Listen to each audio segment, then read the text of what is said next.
The testosterone high today. Testosterone, session. The key to muscles and wealth. It's game day men's health. I was out there yesterday. You were out there yesterday. I was out there with you. Got myself a little. I don't think it was a B12 shot, but a vitamin shot. Yeah. That's why I'm flying high today. Game Day Men's Health. You could get TRT. Just let's start with getting your T checked.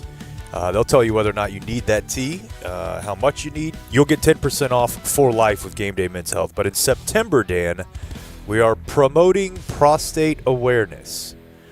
And the awareness is that they don't finger you anymore. Prostate cancer, not just awareness of your prostate. And see, I've made fun of you for messing that up. Yeah. And here I am. They will test you via your blood. Yeah. For free at Game Day Men's Health. They'll also give you a free B12 shot when you go out there. Hit them up at gameday.dumbzone.com. Gameday.dumbzone.com. There are 12 locations for Game Day Men's Health here in DFW. Get some tea, get some vitamins. Save your life at Game Day Men's Health.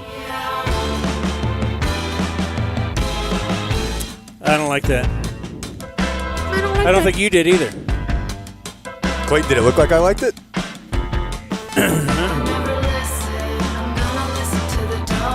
Watch the tape. Get back to me. Anyway, we are not at our Game Day Men's Health studios today. We are high atop my garage. Hey, can you make my ears a little louder? The Dragon Den of Inequality. I have a ton of Which has undergone a mini reno. Mini Rennie. And we are prepped and prepared, ready for this weekend. Big showdown against the monsters of the Midway. Yeah. We will have a game watching party. You can check us out on the tube, Red Tube. Shout out. I hadn't thought about Red Tube in a long time. Can you get that here? No, they're all owned by the same company. Oh. But no, I'm really glad with the mini Rennie you kept the couch, by the way. The old beaten basement smoke a bowl couch. Wife wants to replace it. Well, I'm glad it's here. This is our vibe. Yeah, but she's not going to carry it down, and neither am I. So here it remains. On that couch today is a sit-in. He is Randy Stacy. Randy Watson. What up, family? Hey, Hello, Randy. Hey, Coach Randy. We also have a bonus sit-in. It's Brandon from Cleveland, but he is not lucky enough to get the couch seat. He doesn't get a headset. The non-headset guest. You got a dog, though. He slanders Lindsey Sterling. A guy who works in music, who has a negative opinion. Did you see Francisco Lindor? Yeah, that was really cool. You guys will come on board at some point. You'll understand. His wife played You'll violin get or high-toned something? enough. His wife played the violin for, was it the national anthem? Yeah. Or why else would she? Yeah, no, she just Cotton Eye Joe. Yeah. Or like his intro or his walk-up or something. Maybe she could do that, or to the mound. But I don't know. That's kind of cool. I thought it was cool. Kids Well, are there. you did, because you love the violin. No, but I'm assuming that you're like your wife and kids are at a sporting event, like to the gulag. But I think and I generally am with and you, who knows if she's even that good? But maybe she's the wife of Francisco Lindor, so she's going to get the opportunity. I'm just sad for all those other toiling. She took a spot. Yeah, the kids toiling away at the violin each and every day. Yep. And they just weren't lucky enough to have big jugs and get married to a pro athlete. And they don't get to play the national anthem. Yeah. And that's why I'm kneeling. And that's why I'm kneeling to protest the fact that there are starving kids in Somalia playing violins that don't get to play the national anthem. Same thing as when Steph Curry was popping up at PGA events. Think of all the Somalian kids who had been working on their short game tirelessly. That was the to argument get into Q school. When Annika Sorenstam played in the men's PGA in the Fort Worth one. Colonial. Think Yeah. of all the men Right. It was just like, think of the guys that she's displacing. There's somebody out there. When Garth Brooks was taking at bats in spring training for the Mets. That rules. What about that one minor leaguer who might end up catches the eye of the skipper? Or Romo playing with the Mavs. He never played with the Mavs. Very Oh, different. He was about to check in. He was about to check in, and it was a lot closer than people realize. I was there. I was watching it. He almost got in that game. Cuban was in fucking mode completely.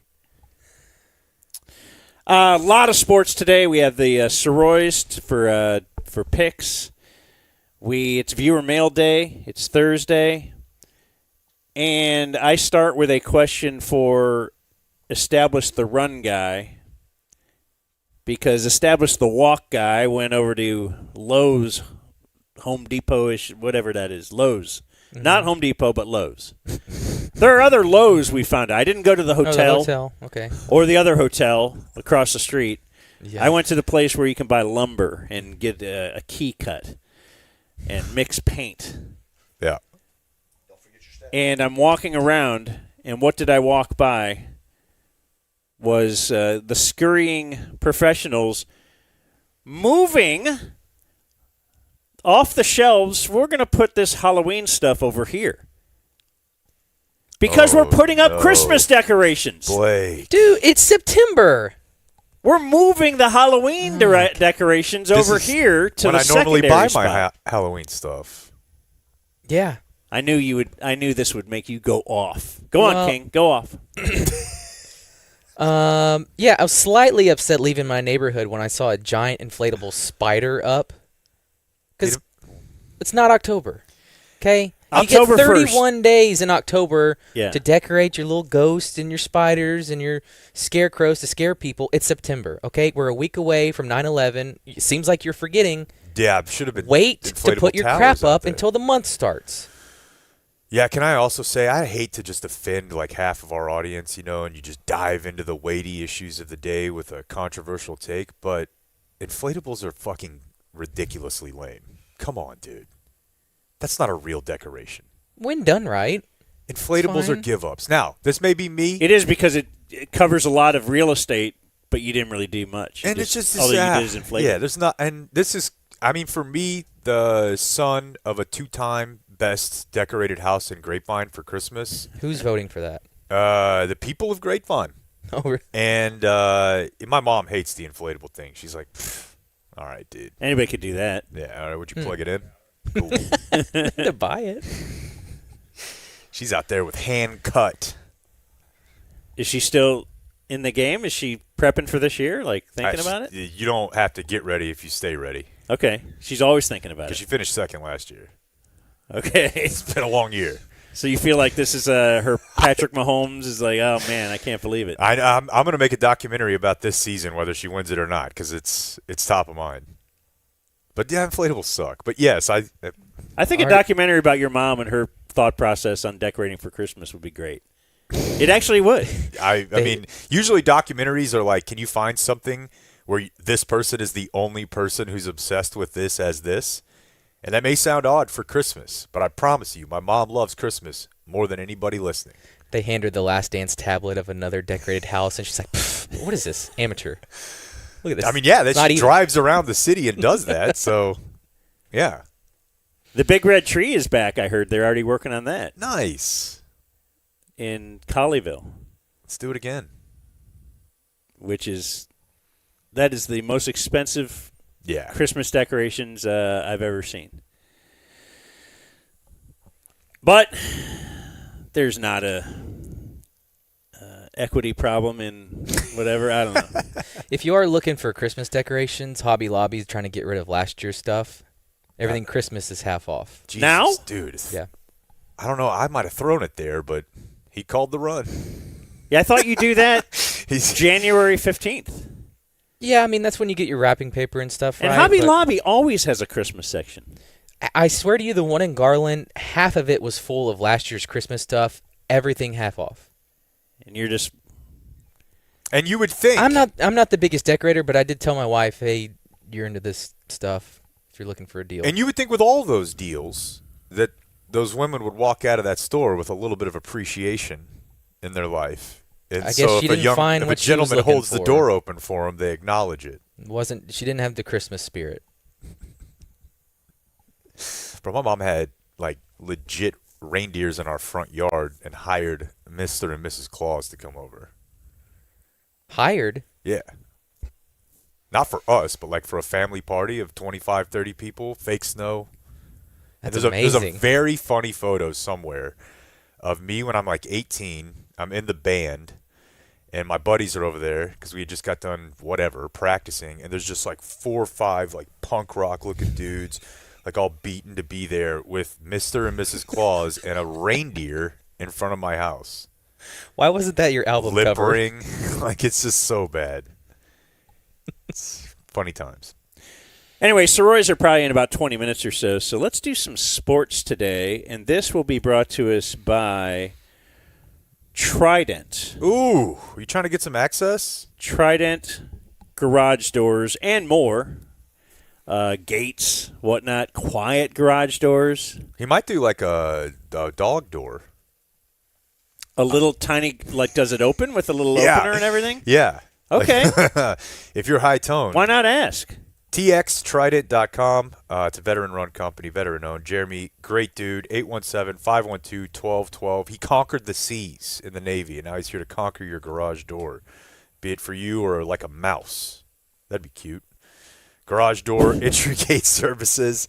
And we now know that you will get 10% off as a DumbZone customer. So if you're looking at a You got to mention damaged that, though. door. They're not going to just know when they look at you. Yeah, what do you think this is? Participation Although they trophy? might know. They might know. Maybe you're building a new home and you want to take care of that garage or gate situation. Do it with someone who does just Put a garage that. door as your front door. Oh, Why they would you will not- see it coming. Yeah. That's awesome. Well, let's just change the way Imagine if when houses are somebody knocked on perceived. your front door, And it goes, a front door sized garage door just went up and you emerged. Yeah. They could probably do that for you for Think 10% outside. off. The Gate. okay. TXTrident.com, Dan. From the wonderful world of sports. So we have sports, and then we have a sports sesh. Oh, yeah. But I think this will be sports. Yeah, we could start with some Cowboys here. I was listening to Sounds of the Sideline. That's the product that the Cowboys media team puts out when they win. When they win. They don't do it after a loss? No, but they should though. Like Yeah, it would why still not? do like they have the Cowboys. complete editorial control. You know what I mean? It's not like in the loss one. It would be like the end of year video. They're not going to be like, and yet again, their lack of attention to safety position. No, it's just going to be the good plays. So this week's was fun. It was a lot of Brandon Aubrey, but it's really too loud to hear anything that's actually being said. But this little clip here from Brad Sham when Javonte scored. I thought, maybe it's Miles From Sanders. Lepke. Handoff Sanders up the middle. Big hole. Walk the dog. Touchdown. And so I play that because this is something we've discussed amongst ourselves for a long time. The general idea that Brad Sham, in my subjective opinion, is not good at this job anymore and hasn't been for a really long time. Is it? And then what does walk the dog mean? You're holding the ball out like In front of yeah, you? I think he has. If there's a skip into the, but he'll do it anytime someone runs into the end zone. right? The, It doesn't. There It's is not no- specific for. No. the perfect time was for Javante's touchdown because Correct. he actually did hold the ball out like this. Yes. But that's become his catchprise now. Somebody For all touchdowns. Yeah, unless it's like a caught in the end zone. Yeah. If you walk into the end zone, From Lepke. Handoff Sanders up the middle. Big hole. Walk the dog. Touchdown. and I was like, God, this is lame. Until yesterday afternoon, I was out running. And I saw some youths throwing around a football. And I'll be damned if 12, 15 times I didn't hear him yelling, walk the dog. Of course No. not. Nobody else is saying Okay. this besides Brad Sham. It's not taking hold, no matter how many times he says it. It's a weird catchphrase, and I just needed to share that with the audience because me, Dan, and Blake have been being driven crazy by it for a couple years now. Do you want to play some more other sham here? Yeah, so a listener tipped us off that Brad Sham loves Brandon's nickname, Butter. And it doesn't stop there because there's a lot you can do with butter. Oh, you can. You can salt it. You can change the flavor of it. Cream it. Endless options, which Brad explores. But the first thing I want to play for you is sometimes during a call, we'll get condescending Brad. Oh my God. I mean, that's what I mean partially when I say that part of it is that he's behind the play a lot. And I listen in my car a lot and then go home and rewind. And I'm like, oh, that's different than what I thought happened based on the radio. The other part is he's also talking down to you. Yeah, and his inflection is weird. Sometimes it's like, okay, I run up the middle 27 yards. Big hole for 9! Yeah. Which is it? Yeah. Okay, here's Well, I condescending love Brad. broadcast Blake. Just ombudsman or whatever. All right, the biggest play of the game, biggest play in I don't know how long, the kick, right? Maybe let the crowd breathe. I don't know. Recap the moment. The 64-yarder. The 64, yeah. The game-tying field goal. No, let's talk to the front office. Snap, hold, 64, and sweet butter. Okay, you get the sweet butter. I haven't heard that. I don't think I like it, but it's there. Sweet butter. But don't hurry to re-sign the kicker, whatever you do. Oh, man. Is that necessary? What are we doing? And you know what's funny, too? Yeah, is- you're passive-aggressively taking Oh, shots at, like, don't the sign him. guy that's writing your checks. Can I also and now to one point, people probably be like, "Oh, the Cowboys won't let you criticize them." They will. Yeah. That's always been very clear. But it just seems weird, a weird place for it. I have a side theory too. Because I think fans are looking at games and not necessarily thinking of contracts while they're watching the No. game. Anyway. Not at all. But my pet theory is that play-by-play guys are way more into special teams than really anybody else. Because it almost seems attainable. And yeah, as Randy says, golf. They know some of the terms. It's like when Tirico talks about Brian Anger or Brandon Aubrey, he does so with like an informed passion that really you don't hear him talk like that in any other part of the game. Collinsworth does it. But I feel like this is a Brad thing because I've also seen Brad caping for Brandon's contract on Twitter. Like every time a player's been signed, he's like, seemingly they were in front of the all-pro kicker. So he's got this thing, but I'm with Blake and you. It's a weird time for the call. Very weird time. So he explains how he got the nickname. Let's play a little extra free football. Thank you, Brandon Aubrey. Nickname is Butter. Prescott named him Butter his rookie year because he was so smooth. And that was sweet butter right there. I mean, it just changes the game and your thought process. So Brad takes over. He was about to go into a little playlet about what else it could be. I think he revisits it later. He was going to say salted butter. Also, from the makers of Hey Boban, Why Are You Funny? You should never be saying, his nickname is, and here's how he got it. Just do it like you did the first time. Butter. Explaining things that are cool, it makes them less cool. He enjoys saying butter, too. Yeah. Nickname is Butter. Butter. It sounds But I cool. think he wants to highlight Dak's resume that not only is he a good quarterback. Yeah. Here's Got a an guy. eye for talent. Hey, out there, I knew you guys were mad at the contract. All right, here's the 46 on the right hash. Now let me say this: he hasn't missed one. He just hasn't been out there for it. I'm not. And now Dable takes a timeout. Giants take a timeout. You can't freeze butter, can you? Well, you can, but Can not you? when it's 90 degrees. You can't freeze this butter because this is salted butter. Ah, This is a salty butter. Dable doesn't understand, does he? He doesn't. What's happening? Do we like what's going on here? Better might have been like. Actually, Brandon Aubrey has said publicly that he enjoys when they call an extra timeout to kind of let him have a few extra seconds. Otherwise, he's kind of just running out onto the field and having to get it done within 15 seconds. Maybe a little information for the audience that they don't know. It was a joke series instead. Yeah. All right, final one. Good operation. 46. The kick. Wins the game. Butter. Extra butter. Cowboys And see, that didn't work because he's saying it like he's saying almost like peanuts, you know? Peanuts, peanuts. Butter, butter, butter, butter, butter. No one's saying. I would think That's he how I evolved. imagine him climaxing. Wouldn't you think? Play it again. Butter, butter, butter, butter, butter. Extra butter. Extra butter. This is the last little bit. Extra butter. Wouldn't you think Brad, of all people, though, would be a little conscious of when this game-winning kick is going to be on NFL film somewhere? Yeah. It's going to be somewhere. I don't want to just do my silly thing that I was just doing a joke series. I want to kind of be Brad Sham, the authoritative voice of the audition? Cowboys for 30, however many years. Can I audition? I don't know what your producer does necessarily, but I learned after the fact, maybe a game winner with time expiring, he becomes the first player to ever do this to end regulation and overtime.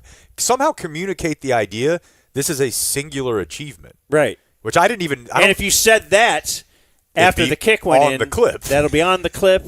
It works for football. It's understood by everyone watching the clip 10 years in the future or whatever.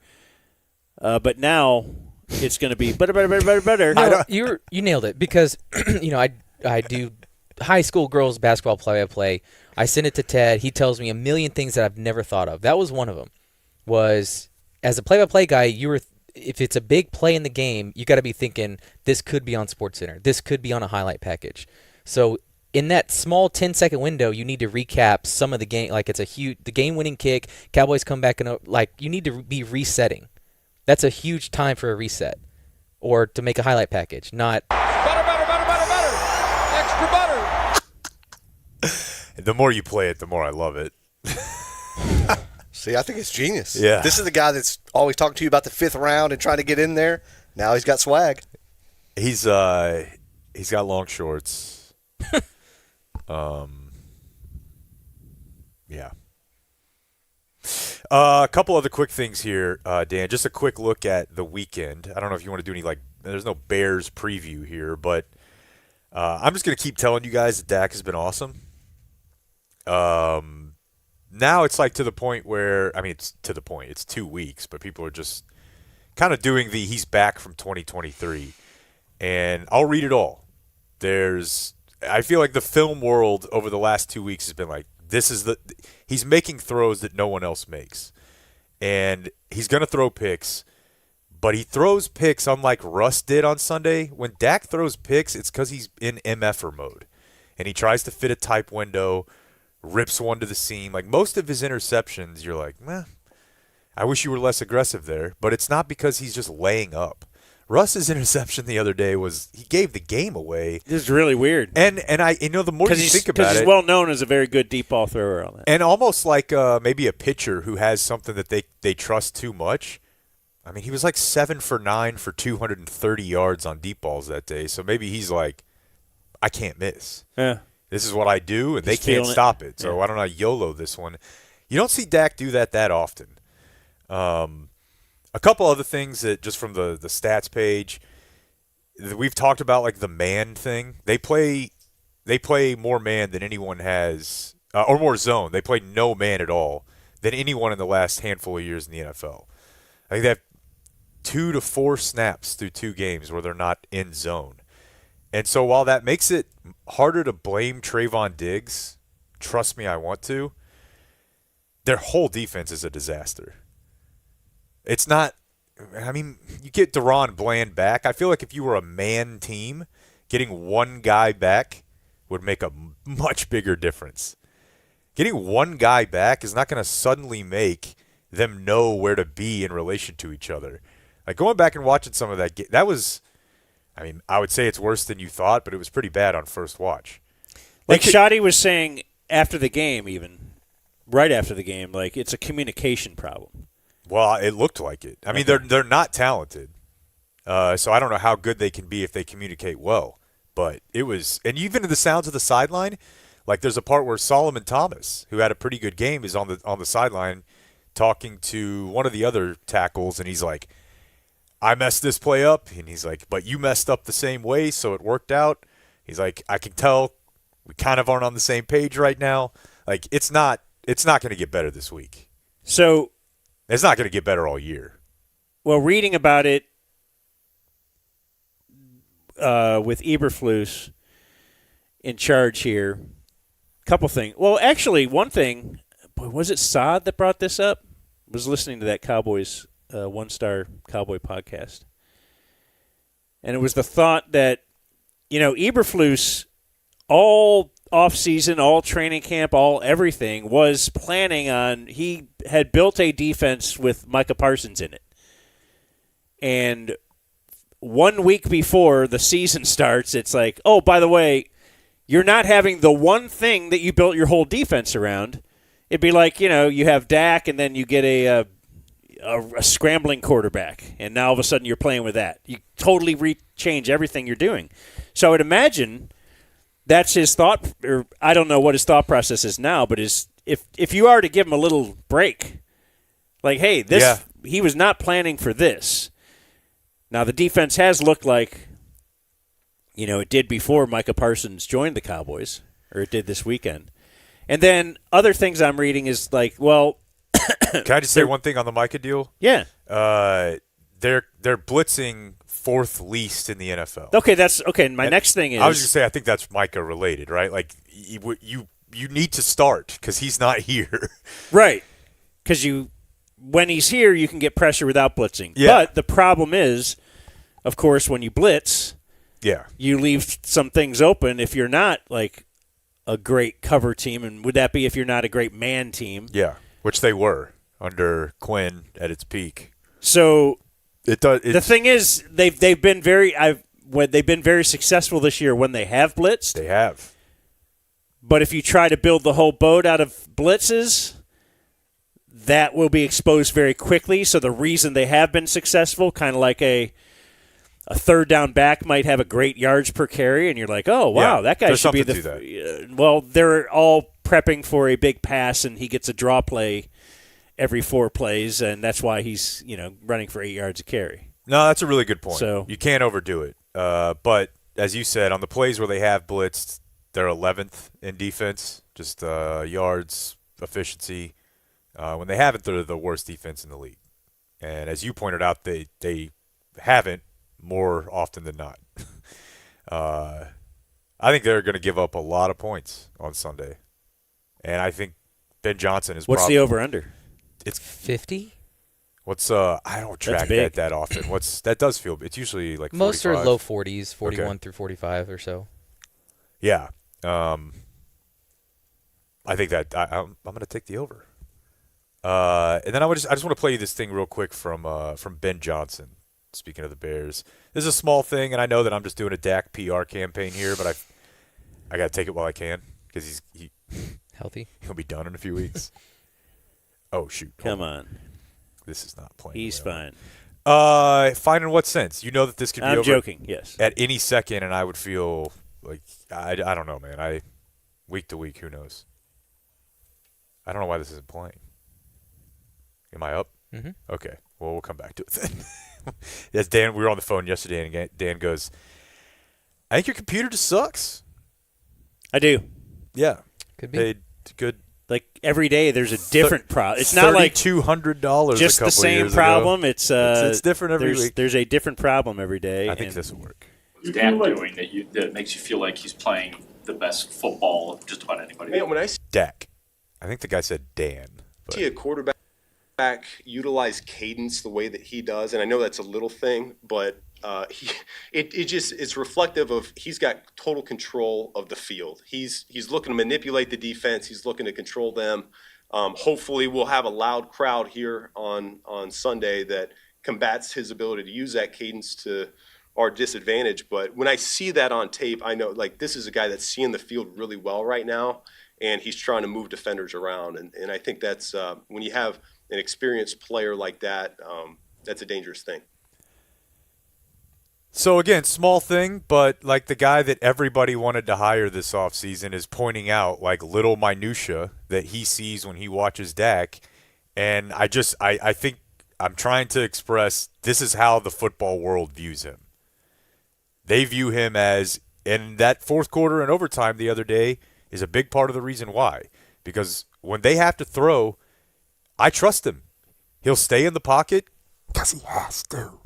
Yeah. And he'll rip heaters. Took a bad sack in overtime, as far as I recall. He did. Not perfect, but I just watch the NFL on Sundays, and I do have to find myself thankful that I have this guy as opposed to like 20 of the other ones. Could be worse. Could have Tua. Let me know when the Sirois are here for the picks. That was for them. I don't know how you're going to let me know that. Only Danny's here. Okay. Before picks, we should mention that Flooring Direct DFW has a new bit going on. An exclusive 36-month, 0% financing.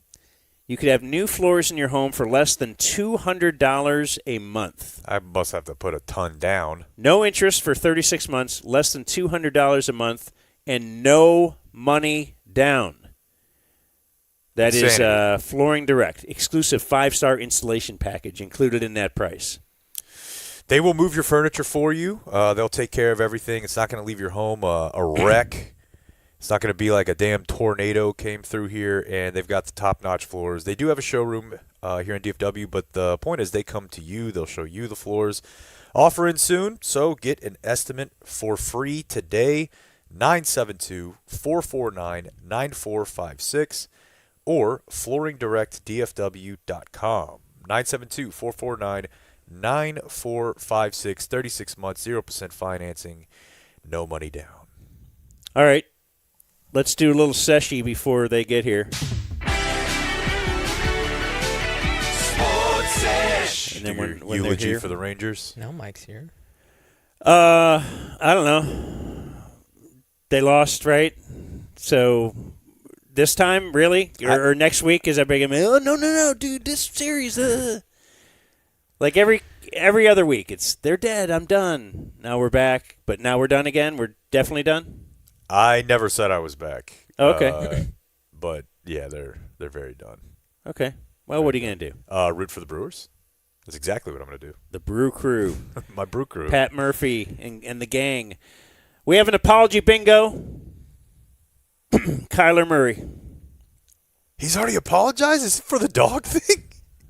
put a social media post, a picture of him and his pit bull, and he was wearing a Michael Vick jersey. Vatek, too. I mean, that's juice. Kids, if you don't know, Michael Vick, of course, spent time in prison for running a dogfighting ring. Wow, prison. Ethan Couch, ladies and gentlemen. Bingo indeed. Michael Vick, almost 2 years in prison because some dogs died. I'm not diminishing dogs dying, but No, I'm not just at all. I'm just putting it up against Ethan Couch ran over and killed 4 humans. Yep. And did not do How many any dogs? time. Did not do any time Dogs? because he was spoiled. Look, it wasn't his fault. He was spoiled as a kid. He had affluenza. Michael Vick, he should have known better. Anyway. A bit inconsistent. So now they're at the press conference yesterday and asking Kyler Murray about your social media And by the post way, yesterday. I haven't seen the picture. What kind of dog is it? Pitbull. Okay, good. In no way, shape, or form do I, condone, animal cruelty or dog fighting, whatever it is. For me personally, y'all saw me wear the Michael Vick jersey, a player that I admire very much growing up. And then, being home with my pup, who, my dog Trunks and Swoosh, they both get treated like kings. So it's not like Trunks and Swoosh. I like it. I'm in no way, shape, or form am I condoning that. Now, does he apologize? Listen. But yes, I saw how it affected people and, decided to take it down. So I apologize to anybody and whoever I affected, with that. So he didn't apologize for it, a blanket apology. And he shouldn't have to. And that's why I commend Kyler Murray here. Yes, he didn't apologize to the world. He actually apologized to just those people who it did affect in a negative way. I'm sorry about that. Right, and typically that's BS. And it didn't really affect anyone in a negative way. It's just that people saw this and said, I'm online. I'm an online warrior. Let's get mad about it. Now, I also think he knew exactly what he was doing. Absolutely. A dog whistle, if you will. He's like, look, this is cool. It's not like it was taken by an iPhone. Or it was like a professional photo. There's probably more. Yeah. Anyway, we're ready for picks? Yes, sir. Ladies and gentlemen, boys and girls, children of all ages, it is time for DeeZ's Picks.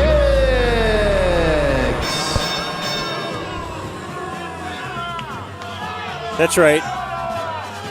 We pick games every week with the Sirois twins and their buddy Danny. They're known as Cirque du Sirois in the podcast YouTube world. And they join us now. Saw a little Dan McDowell on there the other night. Me? Late night Dan. Apparently, if you guys call Dan after 7:45, he picks up. That's right. I was on with Cirque du Sirois. That was last Thursday. Oh, yeah. Yeah. So because we picked the Thursday night game, and they're like, yeah, come on, and we'll talk about the game. They're not even watching it. They never commented. Something had happened like seconds before that while I was trying to get in their room, a video. Yeah. And I couldn't follow it. Like somebody was carted off the field. It looked like a Damar Hamlin situation. And so I'm asking them, they're like, what? Like they didn't even know it was – I thought we were into picks and everybody's going to, hey, let's do some trash talking. Let's have you on and we'll talk about the game. We didn't talk about the game at all. Psych. It was your triple play, so we figured having a man on in the midst of his triple play would be stressful and compelling video and audio. But we mentioned it, but who wants to do play-by-play of that game? We had fun talking to Dan. I wanted to because it was going very well for me. Dan's foot was on, like, blocking half the camera half the time. I guess it was your hand, but our chat thought it was your foot. Like, you were kind of steadying your camera, and it looked like your extended foot was just... Did you get any extra money from that? Like, yeah, that's it, the monetization. Just heart emojis flying up the screen. I know you guys aren't going to, I would think, admit this, but you could. We're all friends here. Do you even know anybody who's in defeat? Besides Rex Ryan, or like you feel like to what level? How would you know that? That's a yes. That felt like a yes. But how would you know? The only way I've ever known what somebody's into is because I shared I had a buddy, we all know him, who his wife would kind of be looking at their credit card bill every month, but he wanted to subscribe to porn sites. So I would subscribe to the porn site for the both of us with my credit card. Yeah. He would pay me the money, and then we would share the login info. So I would see his recently viewed. Unfortunate. And he liked. And you could he see loved black dudes Yeah. and large butts on white women. Sure. And it's top ranked category for sure. That was it. Yeah. So and you know what's even it bothered me to know that about him, and it still bothers me to this day. So I don't. But he wasn't in defeat. I can tell you that. The worst part of that is Jake will just tell you that about himself up front. Oh, you don't for even sure. have to look at his history. I mean, white or black, but we need ass. The thing is, you also could tell when he stopped watching it. Yes. So I mean, you're literally like LARPing his orgasm when you. No, and then I'd put a comment on the page like, "Perfect place." Me too. Did you ever discuss this with him? Oh no, I only talked about it publicly. He'll probably he's heard this several times. He must have heard it at some point. He might hear this, but whatever. Dan's just a bro. Go at it, man. Bros being bros. Doesn't feed always show up? With like latex, like on the top of the fetish list. And you're right. Like I'll admit to anything. I've never actively searched feet as like the theme of the evening that I have laid out for myself. And I don't know anyone who admits, yeah, dude, maybe it's hot. You have theme nights? I've done more stuff. Yeah, tonight more we're stuff headed with to the feet than I have Orient. Cirque. Let's order a little PF Chang's and really set the mood. No, It's luau night. get the Hawaiian rolls. TC introduced us to a type of content. There's not even nudity in it. It's on Pornhub though, and it's called pedal pumping. And it's women sometimes in high heels, sometimes barefoot, just revving cars. Oh my god! It's just a shot of their Hell feet, yeah. and they'll have like a twin cam or something, and it's like just singing. And she's like, "You like that? I'll make it go louder." The only partially clothed genre I support is CFNM. Obviously, CFNM is that's that a works good sometimes. NFCM. That's I like like it four when guys the- thing. My favorite is when the guy has nothing on but a T-shirt. Yeah, That's the best. And I like it better when it's a black T-shirt, like on a white guy. Yes, looks like Winnie the Pooh. He looks embarrassed. Yeah. Do you guys ever leave your socks on when you're naked? Like you ever start to have sex and realize you have your socks on? That's an unfortunate. happened, Yeah, it's yeah. not good. White socks with the brown. You take the dust on socks off bottom. too? Why not? Why is that not good? I just feel weird having socks on when I'm naked. Eh. Do you know what I mean? No. No. I'll roll with it. Yeah, it's. Dan's got the Think suspenders. of all the time that it would take to take off the socks. Black socks. Making love. He's got baseball stirrups. Plus, That's we're you just after last week. ours is usually Stand just straight. so wild and quick. There's Right. no Yeah. time to. Yeah, you barely get a top off. She's ripping it, but Yeah. still picks. All right. Picks last week.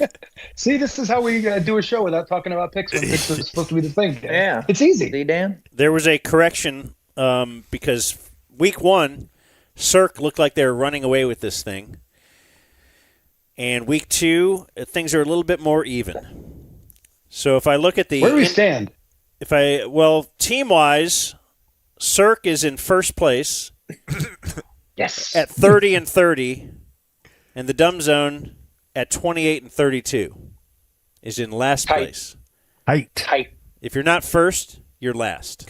Yeah, and I do think we have extended conversations to be had about the last place, first place thing. Like, do you mix it up? But I love this because it's clear it's going to come down to like the last week.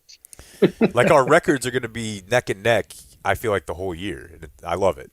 So Suspense. we've picked 20 games so far, and just individual records. Mike Sirois is in the lead with 12 wins. Danny Bayless with 11. Blake with 11. I now have 10 because the first week, as you remember, I went 3-7, and my 3 was on a triple play on Monday Night Football. So it was almost a 0-10 weekend. This week, Jake did that exact same bit. You were 0-7 until the triple play, right? No way. I have no idea. I haven't looked. Yeah. It does look like You would have picked the Cowboys. I picked the Cowboys. They didn't cover. Oh, yeah. it wasn't Monday night, but you were 0-7 up until the Bengals game, Okay. and then you won that triple play. Jake Browning, Barely. baby. Barely, because Oh. I had Jacksonville in a different pool. Yeah, and a completely blatant pass interference. Yeah. that led to that. I'll take it though. So Jake, anyway, so it's Mike 12, Danny and Blake 11. I have 10 wins. Jake has 7, along with Cash Sirois, also with 7 wins. Did Jake just say he didn't really check it? Because that you can tell we're newer than you guys to this game, because the three of us text like series by series for every game. And that's how it was for me at one point. Spazzing out. That's how it was for me at one point. But I don't know, man. I got soccer games to coach on Saturday, and I get spazzed. Speaking of, can we I'm ask? making my 4-year-old sit through an entire Saturday of college football And just so I can keep tabs. Yeah. Games that I don't care about. FCS. You're just like, listen, Malcolm, this is North Dakota State. They run their league. Go ahead, Mike. It's so bad. Only because Danny and I were texting about our teammate Cash's triple play, and I don't want much time on this, but why the hell did you go with the Saints? Why did you believe in the Saints as your triple play? Curious play. We're like, I don't know. I mean, what are you doing? I wanted to zag, and I thought the Niners were missing some key personnel, and I knew that was a triple play that nobody else would go for, and I thought the Saints looked a little bit better than I thought they were going to look in week one. They got a feisty little defense there, right? They're hanging in these games. This week will be different. It's not great when you ask your teammate, like, so what were we thinking here? And their main answer is just, I don't know, zig when they zag. Everyone thought they'd lose. So this is not on our official list, but for our official games today, the picking, you have to pick the Cowboy game and then pick your triple play. But not on the official list is Thursday Night Football. And we do have DFW's two foremost Dolphins fan spokesmen right here with us. How are we feeling right now about the Dolphins currently? Will Mike McDaniel be the head coach of the Dolphins next week when we talk at this time? That's a great question. They are playing in Buffalo. Buffalo favored by 12.5 points. Night game in Buffalo. It feels like it could be more, and you'd be okay with it. Yeah. How far have we fallen? It's more about the vibe thing that is so cool when they're winning. It's equally uncool when they're not doing well. So it's like I almost don't know what could happen in the game tonight to make it so bad. Like, F it, we got to do it now. Like if they lose by 25, like I wouldn't be surprised by that. What do you guys think the problem is? Like, is it him? Because obviously we were gassing the guy up because he's cool and he talks cool and he thinks cool. And also he runs the ball. It's not like he's pretty boy. They were super efficient the first couple years of this. What's the problem? I think they've had issues on especially the offensive line. Listen, Tua without time it's not gonna happen. It's just not gonna happen. Does he get out of the pocket much?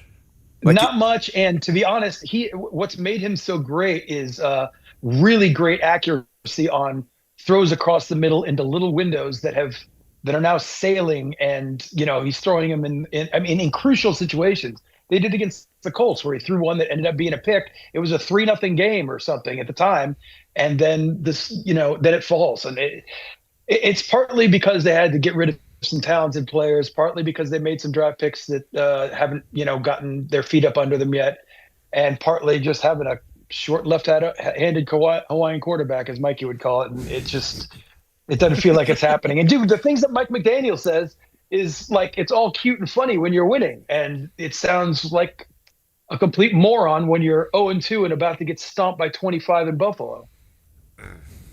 When Justin Herbert's sitting there, you never draft an injury-prone, undersized, left-handed Hawaiian.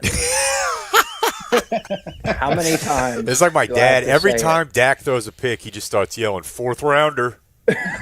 4th rounder. Hey, I will say that I'm very happy that we're doing a live show tonight at the Akai Speakeasy for Danny's album, because it's a really kick-ass whiskey establishment in the Arts District in Dallas. And as far as I can tell, there is not a TV down there. You'll be hidden from Oh, you don't want a TV. That's unfortunate. Dude, I know what's going to happen. I don't need to watch the autopsy while it's happening. So wait, we're going to a whiskey establishment? That's so different than the shows we normally do.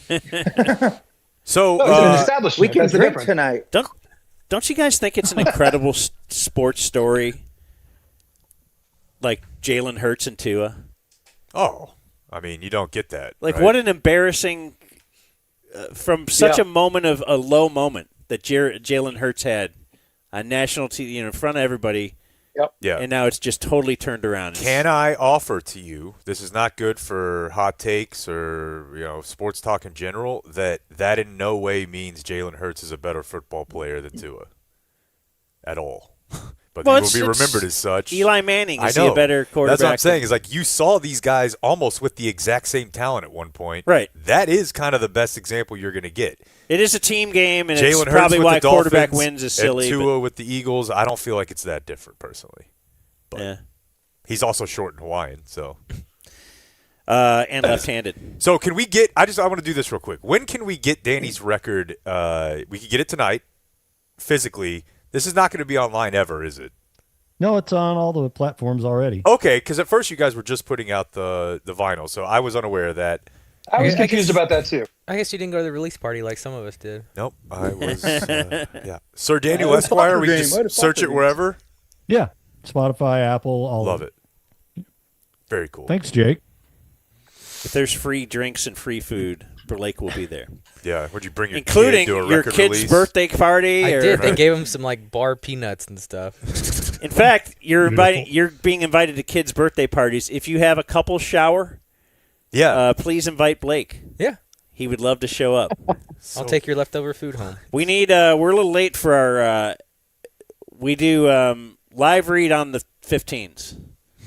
Our quarter-hour live read today is fairlease.org. Danny knows about Fair Lease. We're just talking to those guys yesterday, and they said they're hearing from lots of listeners, and they want to continue to do so. They're helping people out of their other leases.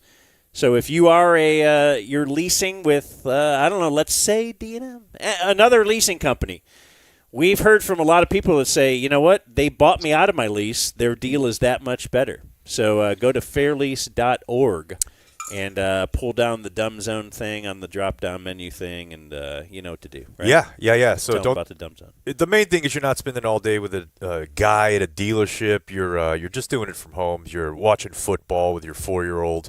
It's fairlease.org. Fairlease.org. Fairlease Navidad. Fairlease Navidad. This and other songs will be available tonight. Drive now, pay later. Fairlease Navidad. Is that on the B side?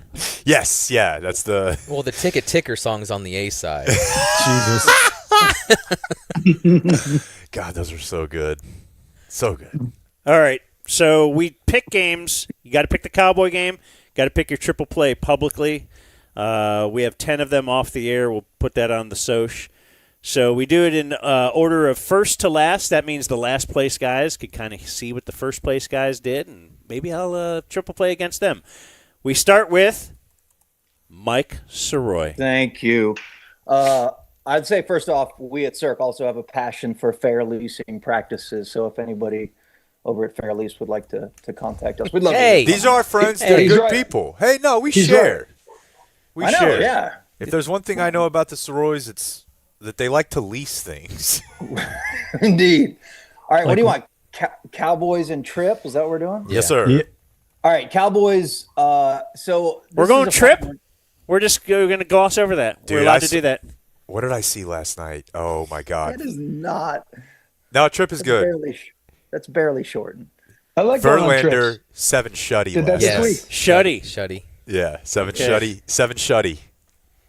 So, you know how the whole coach facing his old team mystery that, always gets talked about. I don't know how much there is to that, but I kind of do think the Eberflus knowing the ways of Caleb Williams is beneficial for this this Cowboy team and their defense, which has been pretty shitty. But if they could just be like bad, I think the Cowboys offense is very legit. And what do we got? -1 for the Dallas Cowboys? Yeah. I am taking the Dallas Cowboys to win by 2 or more points. Give me Cowboys -1. That is a regular play. Triple down for the trip.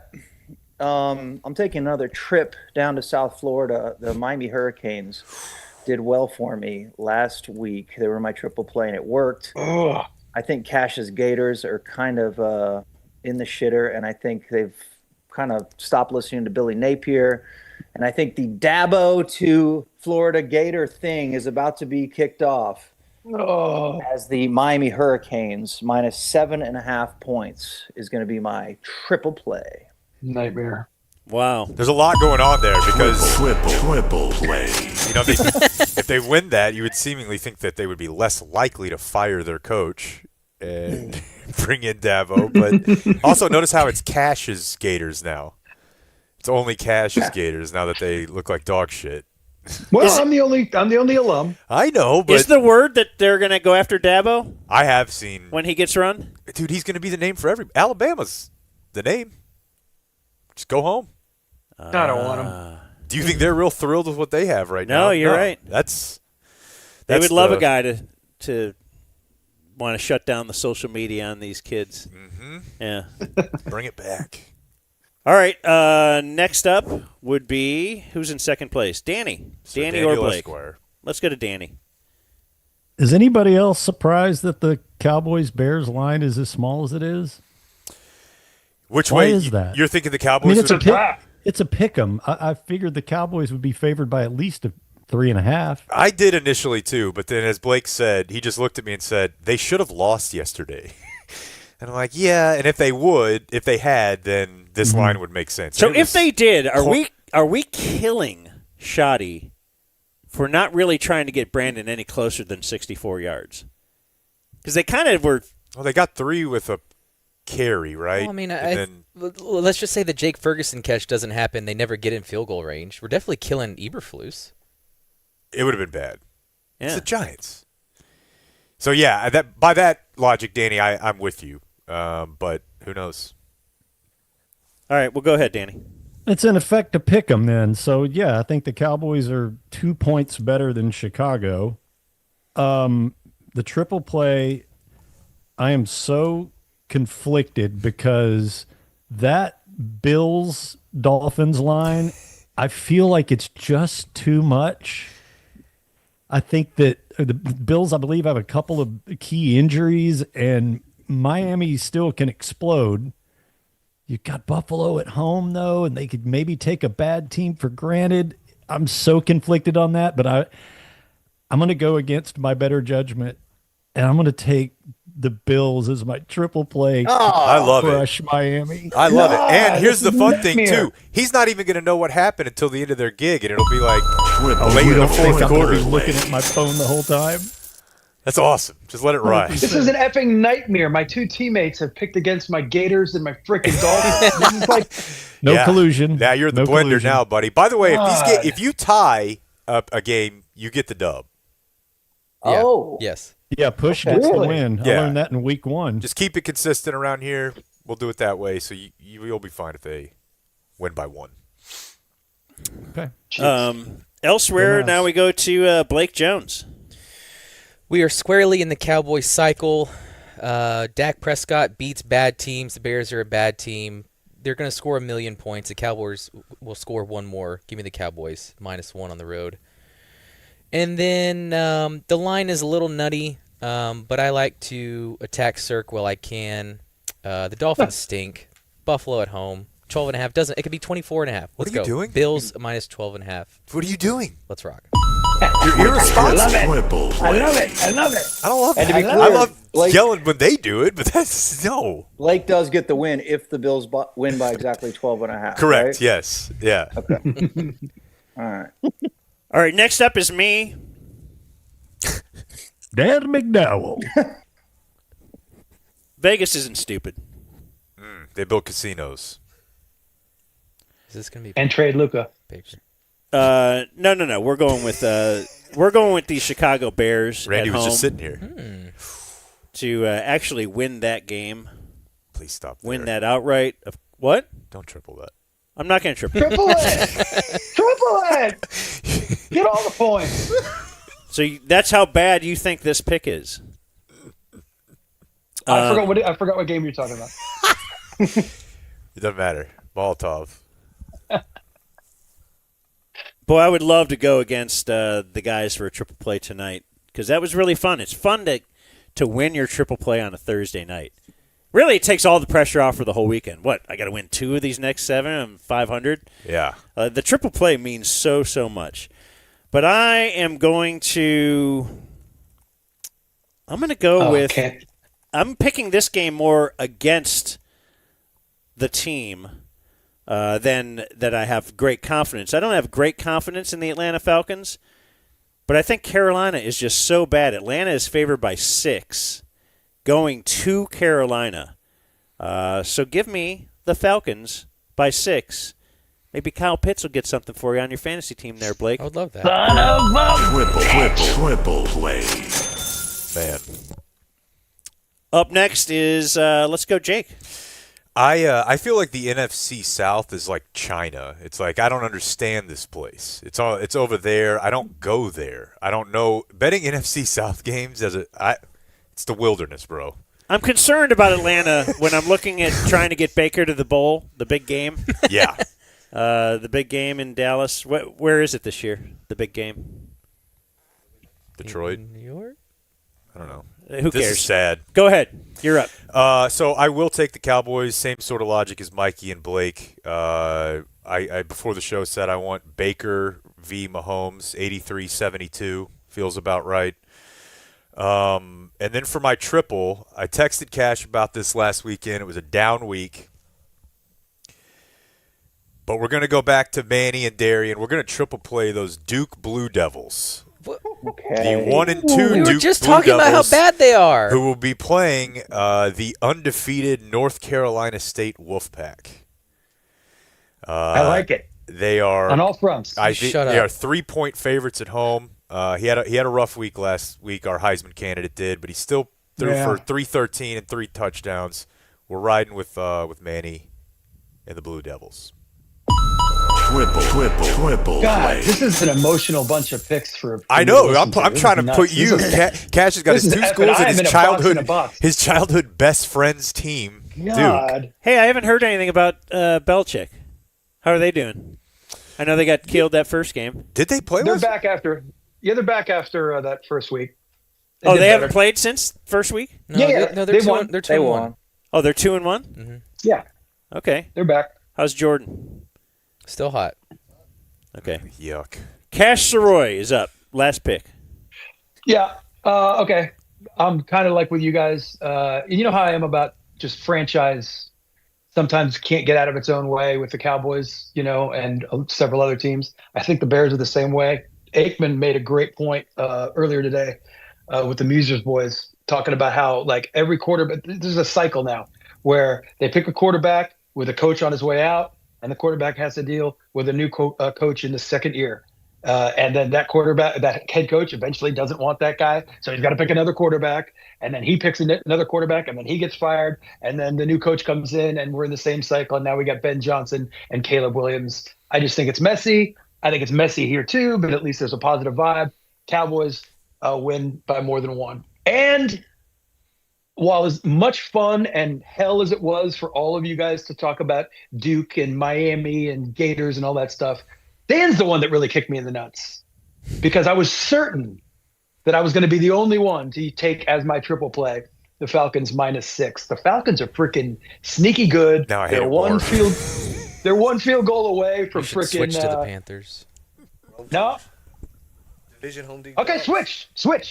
I'm dead set on the Falcons, and I was certain I was going to be the only one on the screen. That's the last to grab place them, guy so- you're agreeing with. Dude, now he's in a tough spot. I don't want him to triple this either way. Now he may have to take. Yeah. Well, if you want to go with Yeah. cash, go with cash. But yeah, sure. Home division. Yeah, go with me. What the hell do I know? Bryce will bounce back. Triple play. All right. The picks are in. Congratulations. Congratulations, When I guys, on realize, getting through Dan- week 2. Where are you guys at tomorrow or tonight? Akai Speakeasy in the Arts District. Okay. Underneath what? Here, Fairlease Navidad and more Mm-hmm. with Danny Bayless. Sume? And What? you won't get. They got a Sume Masume there. restaurant? Is it? Yeah, That's I thought that was the whole point. We had one of Oh, those in cool. Fort Worth. My cousin worked there, and it blew up. That's right. But you won't get to yeah. watch Made a the lot of game. money? He did not get. All paid right, up. thanks, guys. Bye. Great to Bye, talk guys. to you. You guys remember when that Yeah. hotel in Fort Worth blew up Yeah. that Tom Gallardi owned? It was like, Same, that was man. weird. Indeed.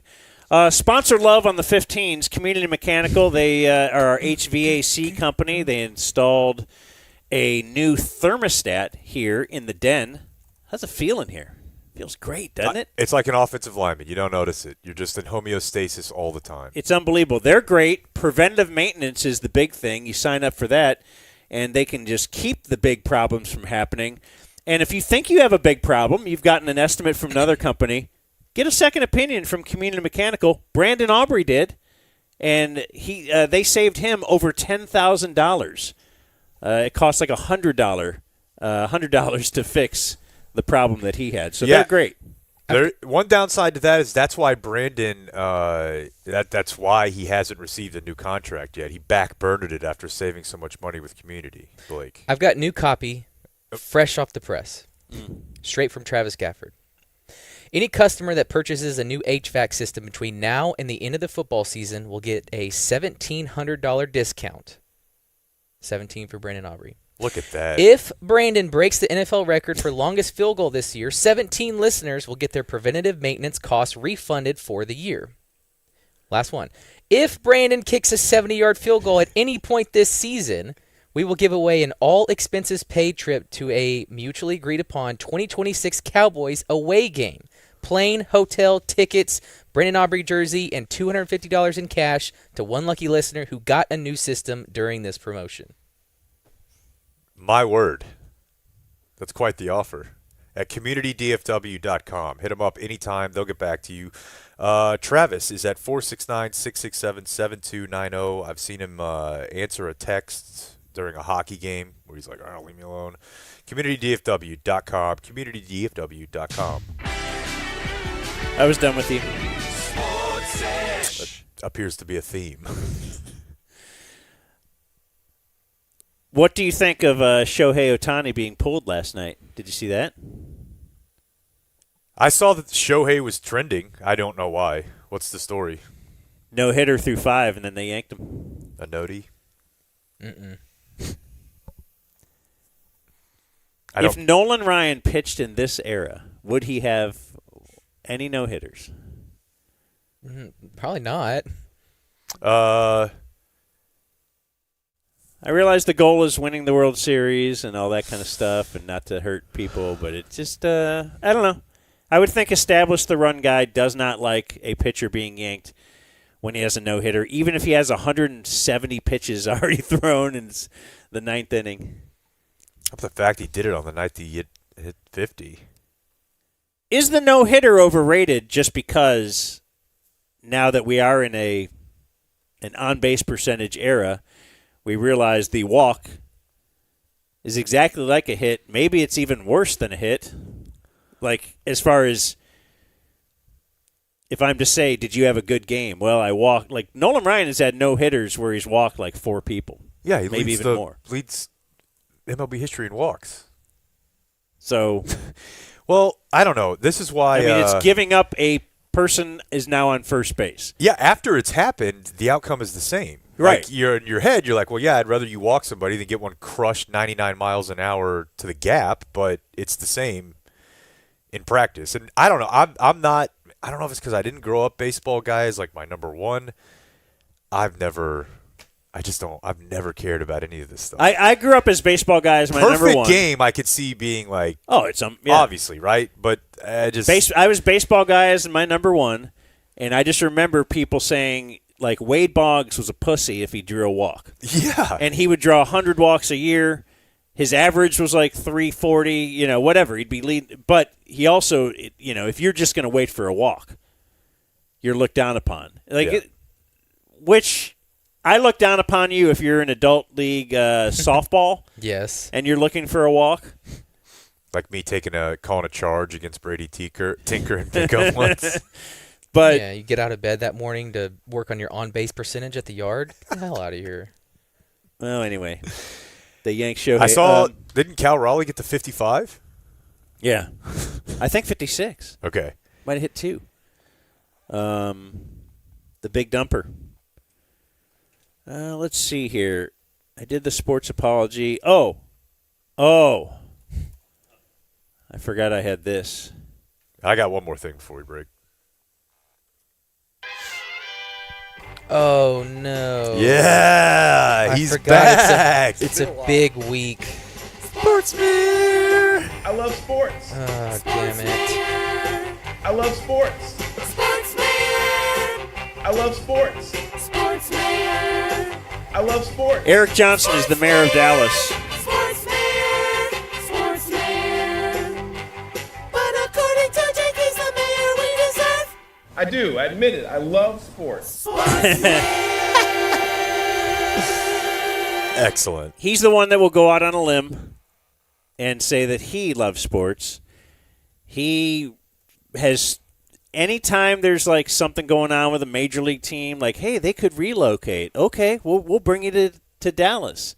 Even I think he did it with an NFL team once. We'll bring a second NFL team to Dallas. The Chargers, maybe. Jags? Maybe it was Jags, but I believe what he did end up getting was he stole the Wings from Arlington, and they now play in Dallas. A coup. Maybe. Or they will. Well, maybe they have a practice facility. They're going to have their draft there. Which draft? We don't know. That's the thing. The spring one. The spring draft. They might have a lacrosse team. Like he's brought a couple of just stuff that people don't care about. Sure. But another thing that Sports Mayor is well known for is a sports bet. So if the Stars are in the playoffs, he will find the mayor of Edmonton, and he loves a nice sports bet where he, unlike when we're doing picking games, he puts nothing of his own up on, he'll bet like, oh, this Dallas restaurant, this barbecue, and you can give me steaks if we win. It's like, it's not even his skin in the game. Not at all. Not Anyway. at all. As we've said before, there's really only one currency to be used here, and it's the transient.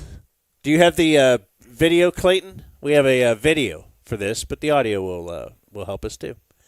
Hi, I'm Dallas Mayor Eric Johnson, and I'm here at SMU with our friend Peruna. He's with the mascot. We're gearing up Pause. for the final Iron Skillet game. We're just on running Saturday. back. I have so much already. So I can't say that I've ever seen that mascot. I don't know what that is. What's Peruna? I've never heard it. I feel like I watch a lot of SMU football. Like I know the turnover bottle service, but what is this? Well, they have I don't see that mascot very often, but remember they have a real horse that they'll run on the game sometimes. And remember, it tickled Rich Phillips one time because he took a dump on the field. Yeah, he's all over the field. I do. Peruna is the official mascot and fight song of SMU, named after Peruna, a popular patent medicine. Oh, that makes sense. So it's just a giant Dude, bottle that feels, with a adult or that's childproof insane. cap on it. That feels very Eastbound and Down. You named your effing kid after Titanic. Okay. All right. Well, he's there with Peruna, the mascot, who is maybe kind of a horse or something. We don't know what it is. Hi, I'm Dallas Mayor Eric Johnson, and I'm here at SMU with our friend Peruna. We're gearing up for the final Iron Skillet game on Saturday, September 20th, the culmination of a century-long rivalry between our own SMU Mustangs and the TCU Horned Frogs. And to raise the stakes even higher this year, Fort Worth Mayor Maddie Parker and I have made a wager. The mayor of the losing team will make a donation to a local nonprofit of the winning mayor's choice. I've selected the Trust for Public Lands Greener Dallas, Greater Dallas campaign as it supports my mission to build more parks and beautify our city. I am confident that the Trust for Public Land will be receiving Mayor Parker's donation soon. Our Mustangs reclaimed the Iron Skillet last year, and I know they're going to keep it here in Dallas permanently. So pony up, Dallas. Let's rally around our Mustangs for the final Iron Skillet showdown. Go Mustangs. Cool, dude. He's got his hat on. Dude, he doesn't take the hat off now. The hat is his identity. Make a donation. Seems pretty vague. Doesn't seem to have. No. What are we talking about? $10? That's is it as out of weak as your it gets. pocket? Is it coming out of the city? The city now has to donate. They should put like a tax hike on there. And you have to give it to the other city, like 1 cent sales tax 0.1%. Yeah, to the next season, and during that time, you just line our coffers. Didn't we once say a busload of homeless guys? That's what I was saying before we started. The only Okay. currency here that matters clearly is transients. Like, Yeah. you don't want them. Oh, you said transients. I thought it was guys that wear a dress or something. I We didn't could know try that, but send them too. just do it all. Maddie Parker, for her part, responded with a picture, which I feel like is like a horned frog picture. She doesn't need to. Just a thumbs up. Yeah, kind of. Yeah, thumbs She's- up. She accepts this. Yeah. This challenge, and then it's the last. This is the last TCU SMU. Oh yeah. Yeah. Well, the conference and I think TCU started it because they want to play more conference games. They want more home games. They don't want to have to alternate with SMU. I think it's TCU's fault. But yeah, this is the last one for a while. Okay, but not. How will we heal? What will Sportsmare do for the betting next year? So I don't know if you saw this story. It's pretty vague at this point, but right after he got done calling games and communicating that info to Chip Kelly and the Raiders coaching staff on offense, Tom Brady released a video earlier this week where he's standing there with a Saudi Arabian royal who's got like the Saudi royal garb on. They're on a football field. And Brady says that he is coming out of retirement to participate in a flag football tournament in Riyadh in summer 2026. Saquon, CD, Max Crosby, C-Mac, Rob Gronkowski, Sauce Gardner, Myles Garrett, the list goes on. We'll have Pete Carroll. We'll have Kyle Shanahan, and, of course, hosting this event, Kevin Hart.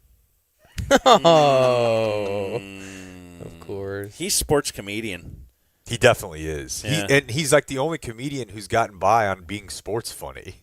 Like, he's a guy who everyone around him tells him he's funny, and somehow he parlayed that into billions of dollars of comedy. Look, I mean, we've done this with Liv. We do it anytime it's in the news. I just wonder if any of the I would imagine that there are people who are participating in the Saudi flag football tournament that had comments on, like, it's really, we've had enough senseless killing and senseless violence over, like, the last week. They probably said that in response to the murder of Charlie Kirk. I guess this is where the kids would say, keep that same energy. Like, Saudi Arabia is a fucking meat grinder. Like, they've been terrorizing the world forever. Like, I don't know. Like, I don't know how much more you need to see from the fact that this is like a bad actor on the world stage. Like, there's innocent people. There's probably, you know how many people there are?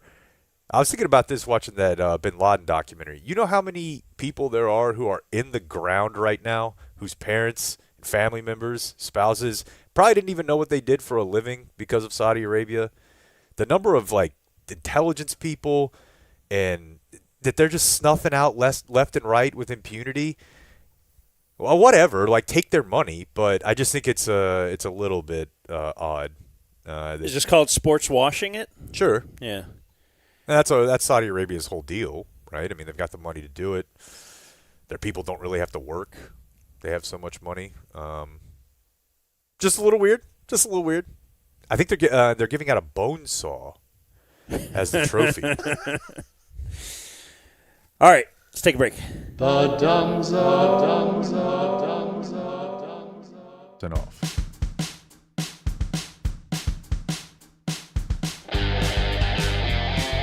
You're listening to The Dumb Zone.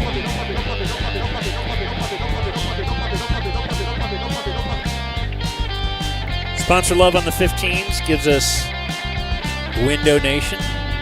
Get you some windows. Well, I don't want to unless there's a deal. Well, this month you can buy 2 windows and get 2 free. I think What? That sounds like a deal to me. Put 0 down, make 0 payments, pay 0 interest for 2 years with Window Nation.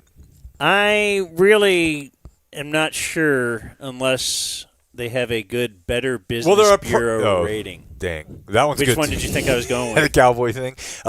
BBB, they're crushing it. That's all you need to know on that front. A+ rating. But they are official partners with the Cowboys, which means if you replace all your windows, you will get a Cowboys jersey and a chance to win a pair of home game tickets. Can I get a Brandon Aubrey? You may. You Okay. may. You probably won't be able to get like a McDowell 69. No, they won't make those. No. But you can schedule a fast free estimate right now with Window Nation at 866-90-NATION or visit windownation.com. So if you want a plodding, expensive estimate. Go elsewhere. Window Nation is not you're saying fast. Get out. Leave. Free. Get out, sweetie. All right, let's do. Oh yeah, wait a minute, Uncle Hotmail. The Thursday viewer mail follow-up extravaganza, inclement fossil thing. Look at me. Is there an email in your box for me? Yo, what's up? It's Shotty. I'm going to start a quick one here. We were talking about Malik Neighbors' night the other day. Mm-hmm. When it was not night, it was Brandon Aubrey time. John emails and says, my nephew is in a 7U league with Cannon Curry. Canon. No. Cannon was jacking up bricks, rolling the ball to himself to save the clock. Wait, who's Cannon Curry? He's who you think he is. Steph has a kid named Cannon? Yeah. All right. Who has their own Instagram account here. Rolling the ball up the floor. Oh, my God. He's 7. Born 2018, according to his IG page here. He's probably going to be the best player in the NBA at some point. Maybe, would you draft him now? Maybe, although I have my doubts about just from the grow it, sow it, blow it of the business side of the world, I have my doubts about the third kid. Like, Arch looks like he's no, I'm not. Arch will be fine. But your dad, Del Curry was a grinder, you know? Yeah. Del Curry wasn't a superstar. He was getting traded and this and that. And there's no real template for it, though. I know. They will always have. Pete Rose's kid was a spare. Bobby Bond's kid was awesome. Yeah, but I'm talking the third one. Ken Griffey's kid. Okay. Yeah, there's not a lot of. We're going to find out for that. Cannon Curry was rolling the ball to himself to save the clock. His team lost 1-23. The one girl on the team made the single free throw for our point. Oh, wow. After the other team of 7-year-olds got past 10 points, they were doing the night to Cannon the rest of the game. That's awesome. First grader, dude. Go to sleep, little boy. I'm telling, the next generation's trash talk is going to be unbelievable. I mean, just rolling the ball to yourself at the timeline at 7 years old is insane. But then for your opposition to be like, hey, your dad, remember him? That's great. So Cannon, Canon. Cannon. I'm not sure. Well, let's go with, I got a couple of name ratings for you. Mm-hmm. Dear Uncle Click Cracker, I welcome my third child of the world. The guy in the orchestra laughed the loudest. Stop. I'm sorry. I welcome my third child of the world this week, and I need a name rating, of course. Bo Glenn Hollingshead. So his first name is just Bo, B-O. I always thought that was short for something, but I don't know what. Bocephus? Well, Bo, Bobby? B-E-A-U. That's a normal name. That's just a name? Bo, B-E-A-U-X, if you're from New Orleans? Yeah. What was the second name? Gutfeld or something? Bo Glenn Hollingshead. His brother is Hank Jerry Hollingshead. Wow, that's Hank Jerry won that. Also, battle. Hank, is that again, Hank, that's like Harold? Henry? Mm-hmm. Jerry is Gerald? Yeah, but that's changed quite a bit. You know, you'll get people named Jake now. Sister I'm not Darby. named Jake. Darby's the kid's name? Darby Ellen Hollingshead. That's incredible. Well, you were on a real heater, but as we know from the NFL, it's extremely tough to win 3 in a row. This was sent last week. Oh, very proud of Jake. Happy 365. It is truly the most important, iconic event to happen to the United States on this date. And that's from Taylor. Well, Who also wants more Blake. Darby Ellen is incredible. Don't hold your breath, Taylor. And Hank Jerry is also great. It feels like that's what Hank Hill would name his kid. So, Bo Glenn, you're just... Well, and I tell you the problem. You can thumbs down Can I tell you the problem? If you want to get technical, it's the shortness of the first name with ending with a vowel, and then the hardness of the second. It sounds like his name is Boglin or Boglin. Boglin. And then I have one more name rating for you. Dear Ambassador of Peace in the Middle Crease. Yeah, I like that. I've encountered the holy grail of kids' names. I want Jake to have a ruling. Exciting. While I was volunteering in my son's class, parentheses, gay. Completely. You tool. What are you doing? Helping out these little kids? What do you care about your kid? Yeah. I needed to call on a boy in the class, so I looked at the name card on the desk, and it read B-E-N-G. I phonetically pronounced it as Beng. like he's Vietnamese? The kid gave me a cocky, condescending look and said, "My name is Benji." We just have to stop. We have to be stopped. That's Doesn't look right. like His we're being name is stopped, spelled but- B-E-N-G, and it's pronounced Benji. This must be the beginning of the end. Boy, it's like a Ladasha. He said, "What's that one?" Optical inclusion. For what it's worth, I later learned that Benji's dad did some time for a white-collar crime and was also present at the U.S. Capitol on January 6th. Hell yeah. No. That's from Shannon. Definitely. CK's right. That's a big no way. Boy, Shannon, that could be a hot lady's name. I mean, listen, when you go K-Lee, L-E-I-G-H, you're probably Jan Sixon. Ladasha was L-A hyphen A, and it was Ladasha. The dash ain't silent. That is incredible. I've not You haven't heard this? That. No. Wow. This comes to us from Brian. We were talking about the on this day in Dumb Zone history the other day. We were doing AJ Galante talk. Mm-hmm. The featured player in the Danbury Trashers documentary. I don't remember what it's called, but it's a kid who got... It was an Untold. Okay, his dad was a mobster. He was basically Tony Soprano. He had a trash company. He went to prison. And for his son's 16th or 17th birthday, he bought him the local minor league hockey team and made him the GM. And it was awesome. Brian emailed and said, AJ was my neighbor in Danbury, Connecticut. His father was my waste management provider. 1 week before I moved to Danbury, AJ's father burned down a local hotel because that hotel owner refused to pay his exorbitant prices for taxes. The Trashers started playing a few weeks after my wife and I moved to Danbury. It was hilarious and disturbing watching them play. So, yeah. We would have been all over that. Yeah, if they were local? Yeah. Yes. Yeah, they had a certain section that was really wild. Yeah. I forget what they called it. Was like actual crime happening. Yeah.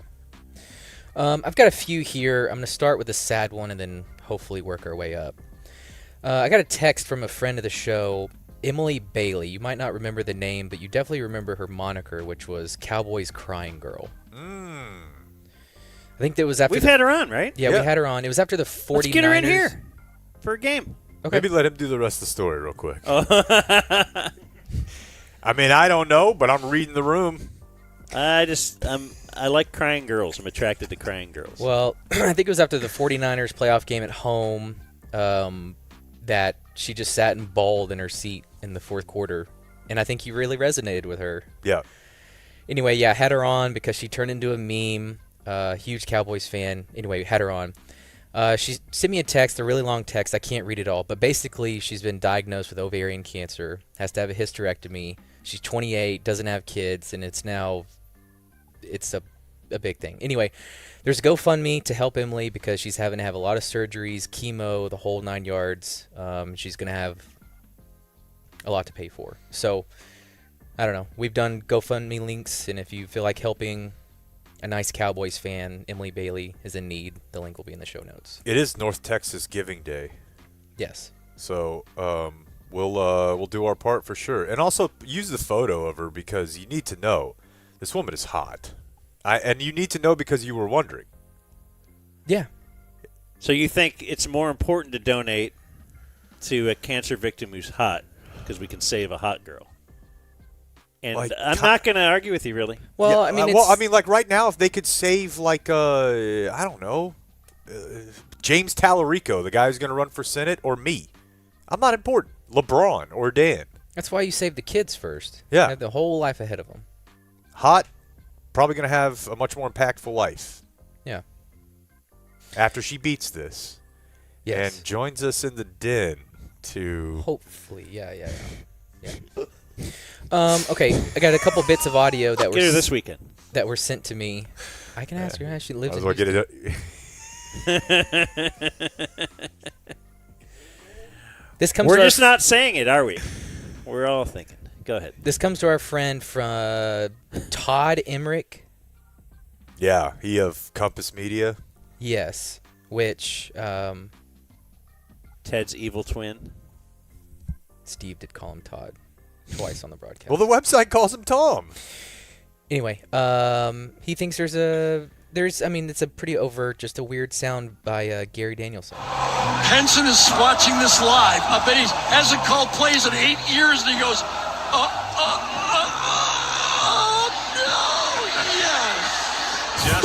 yes. A lot going on here. So I think, is he trying to mimic the music in the background, but then he's like saying, like, is it a no, yes? I don't know. Here we go. Plays in 8 years, and he goes, no, yes. Just like we drew it up. What? He's got it? He goes, all right, I never want this job again. That's good. Man. Yeah. Who is that? Gary Danielson? Gary Daniels. Yeah, that from USC Purdue Saturday on CBS. He's not aging either, man. I feel like he's been an old man calling CBS SEC color for my whole life. Now I didn't have Vern, but it did kind of feel like he was Yeah, weird. This next one comes to us from Dave Raymond, who I think was doing some comedy here. I'm pretty sure he's trying to do a blue balls joke. Maybe the plan was 3 innings. Yeah, he gets a strike in there to Freeman. 3-2. Yeah, maybe that they just don't want to expose him to the lineup more than once. Because the reliever, the starter's only gone 3 innings. They have someone warming up in the bullpen, and Dave kind of makes light of his name.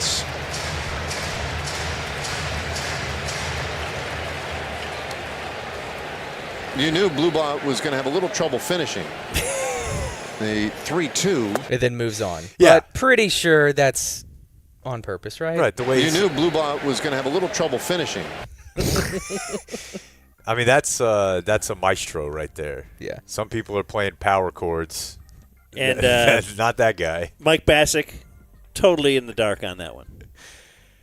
Not thinking about that at all. No? Or is he giggling? I think he's not thinking about that. Mike Bassick is thinking about what kind of sequence we're going with here as far as pitching. And possibly he is Cooper really Flagg. into sports. Right, he might right now be thinking how Cooper Flagg is going to work in. Isn't there front court way too too crowded? Maybe better what that are we gonna AD's do? not healthy. Yeah. Well, He's Dave's not over healthy? here. They don't know if he's going to start the year, dude. Oh, I mean, my it all goes back to No way. his, Anthony Davis? his eyes all jacked up. Okay. Yeah, I know. When Clayton broke into the show to tell us this garbage news about Anthony Davis at the time, we're like, okay. That's amazing. Well, it's that's still the point is because it's not breaking news Right. if Anthony Davis is hurt. Yeah, and they don't know if he's going to play in the opener, so Luke that is all means fit. he won't be in camp. Playing with Slovenia. This guy's an and then effing our cyclops. Guy can't effing see. I got a couple ones here, and then one to wrap up with. I already know the answer to this, but this is from Will in East Dallas, who self-proclaimed himself a good dude. He wants to know if Dan would be interested, similar to the Domino's idea, in hosting a maybe monthly hardware walk meetup where you go to. No. That's what I thought. Now on horse poop. This from. Wait, real quick. The monthly 42 game is next Monday. Okay. Where'd you do it? Keller?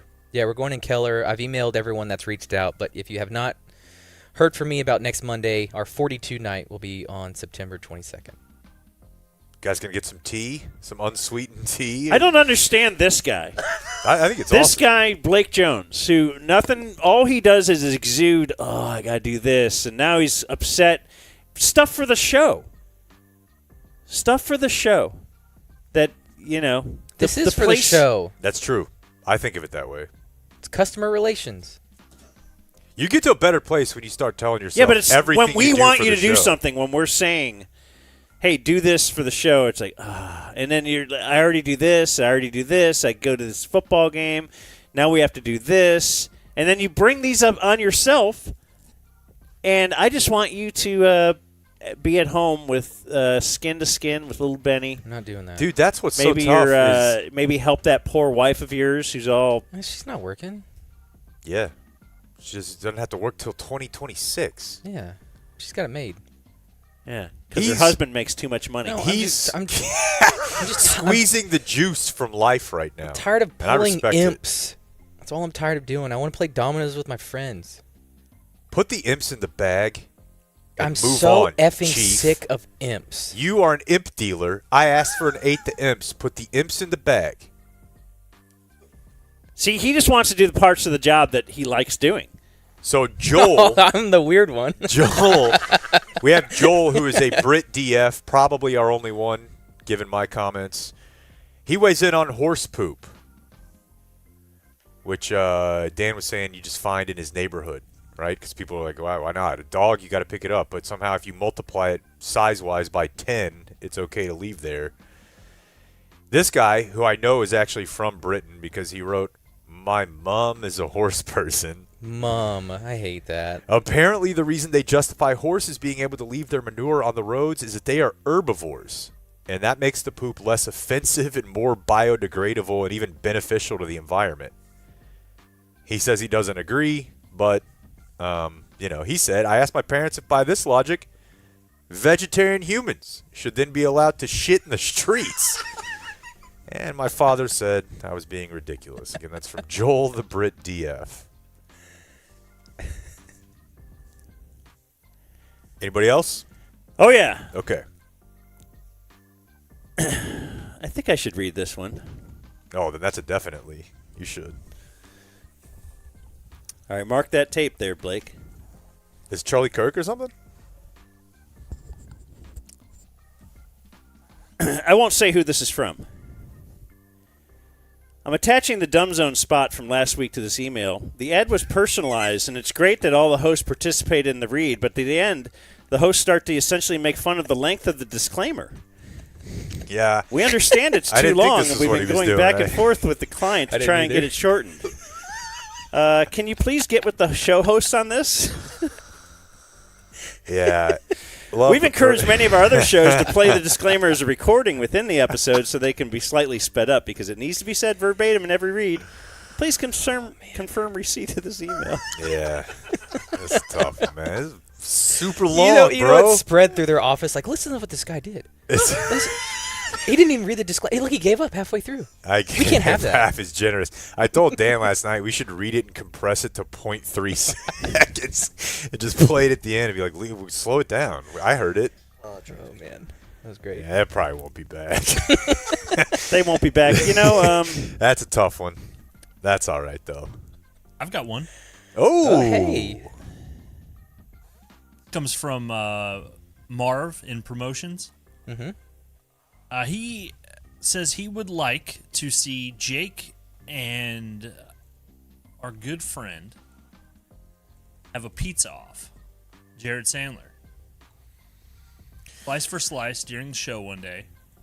Yeah, that came up when Jared was bragging about how much he eats and etc. And I don't know that I'm not that anymore, man. Like I can eat big, but I don't think I can. I think I'll throw up. That's not really the eating competition way. My whole life I would just eat a lot, throw up, eat a lot, throw up. So I can do that, but I don't know. Jared looks like he's built for it. Randy's disappointed with you. I know. Sponsor love on the 15s will be disclaimer free. It's hard watching your heroes grow up. Hello Fresh. First books and then this. First books. Hello Fresh. Hello Fresh is chef-crafted recipes and all the ingredients. So we've got some other food prep services. This one, though, you can cook at home. And you know how you got to go out and you got to buy, I got to buy this little amount of, well, they send all the ingredients to you, the recipe.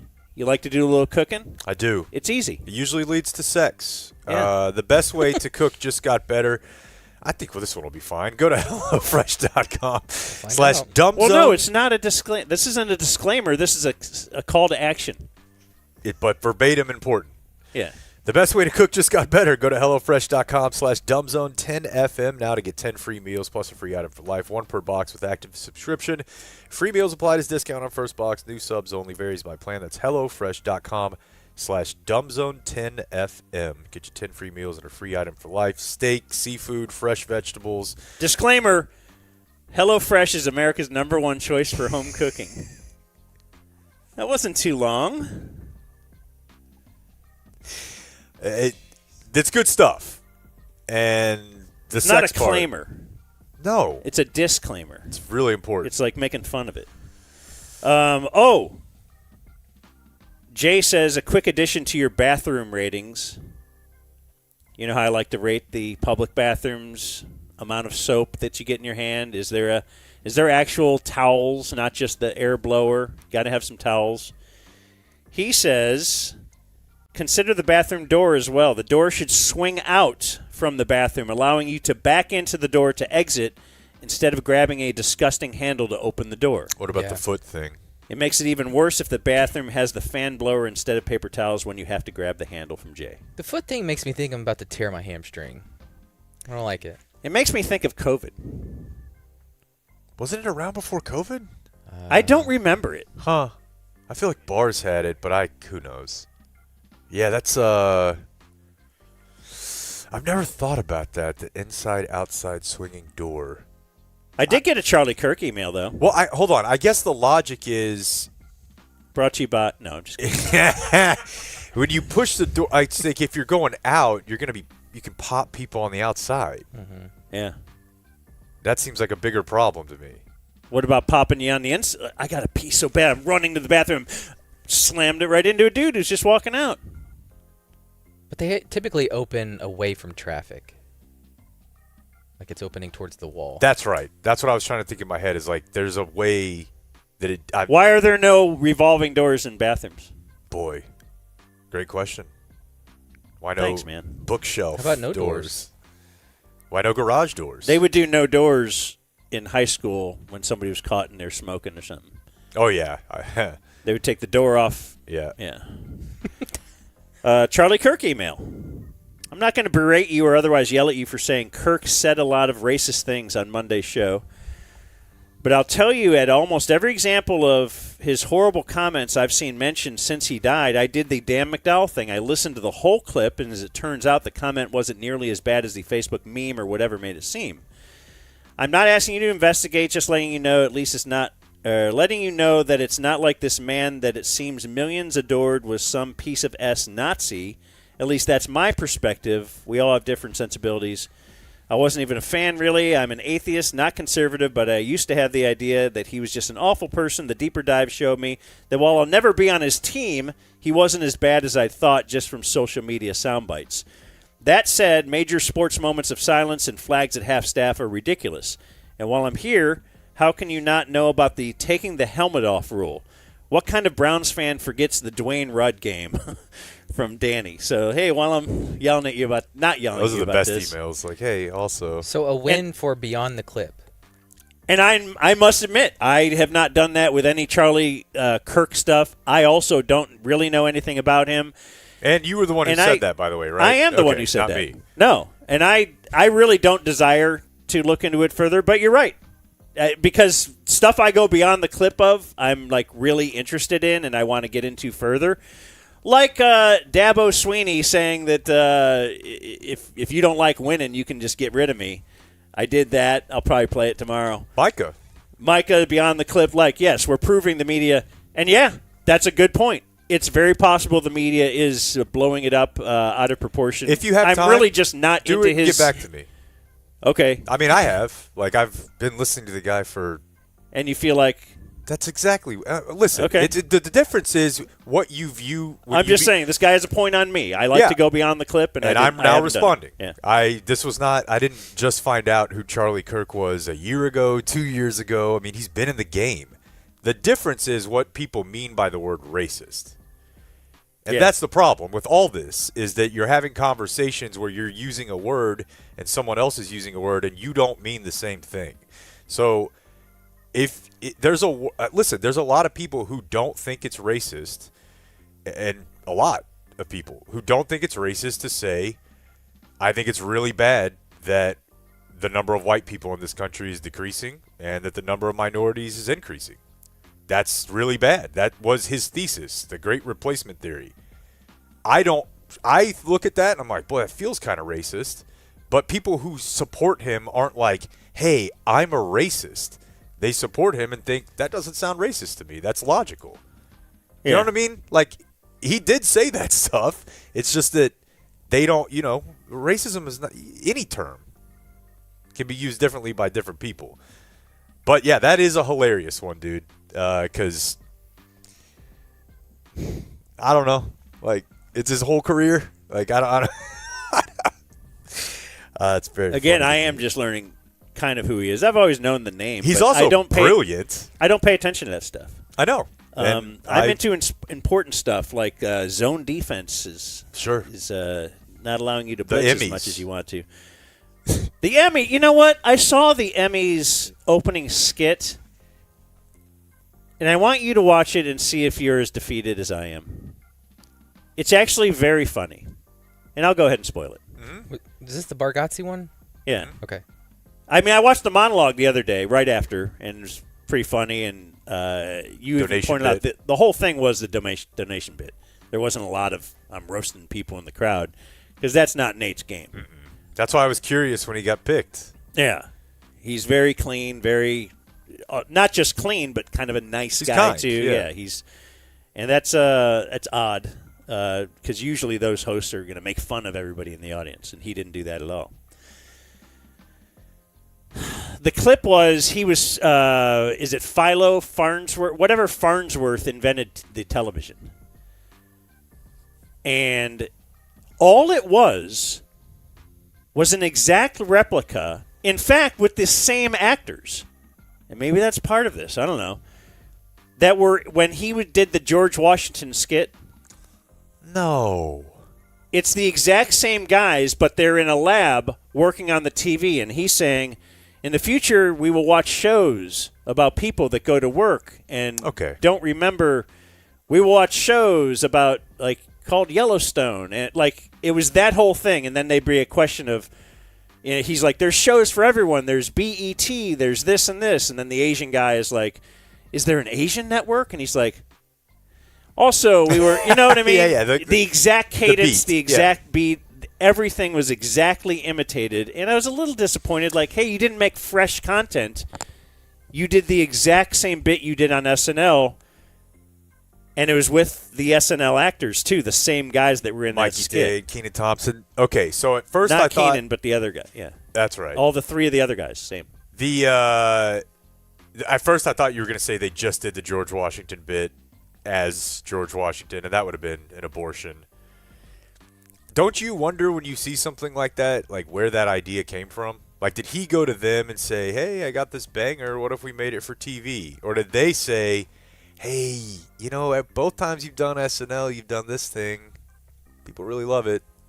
Our writers want you to do this. Like, I don't know how that works. Yeah. And how much, control he has. Because I watched Shane do the ESPYs.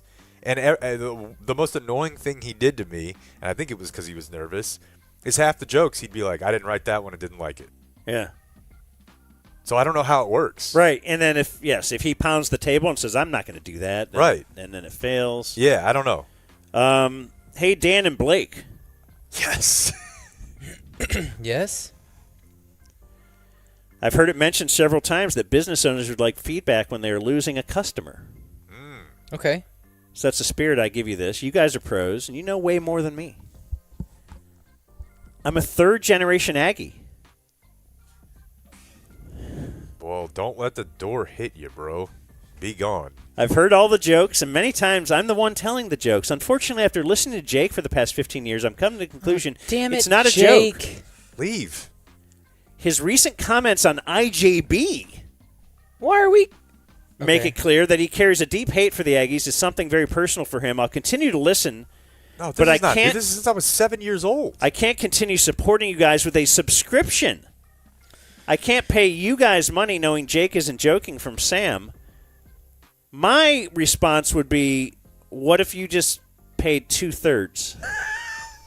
Because what are we doing? We're listening to other shows and then penalizing this sweet old dumb zone. I mean, I can say it here. Like Dan is the guy who got the Aggie jar like to the top of the search history. And you know how many times I would never highlight that. That was just fun. Yeah, I mean, I don't. That's, why do you actually have hatred? You know, son, clean your heart out. What are we doing? Why are we? What did you do that pissed people off real bad? Why are we though? Why are we? Let's not bring up ancient history. No, because I was the reason why we lost. But the biggest now number. I have to go listen to It's Just Banter and be like, oh man, Jake, don't text him. Stop saying stupid. that.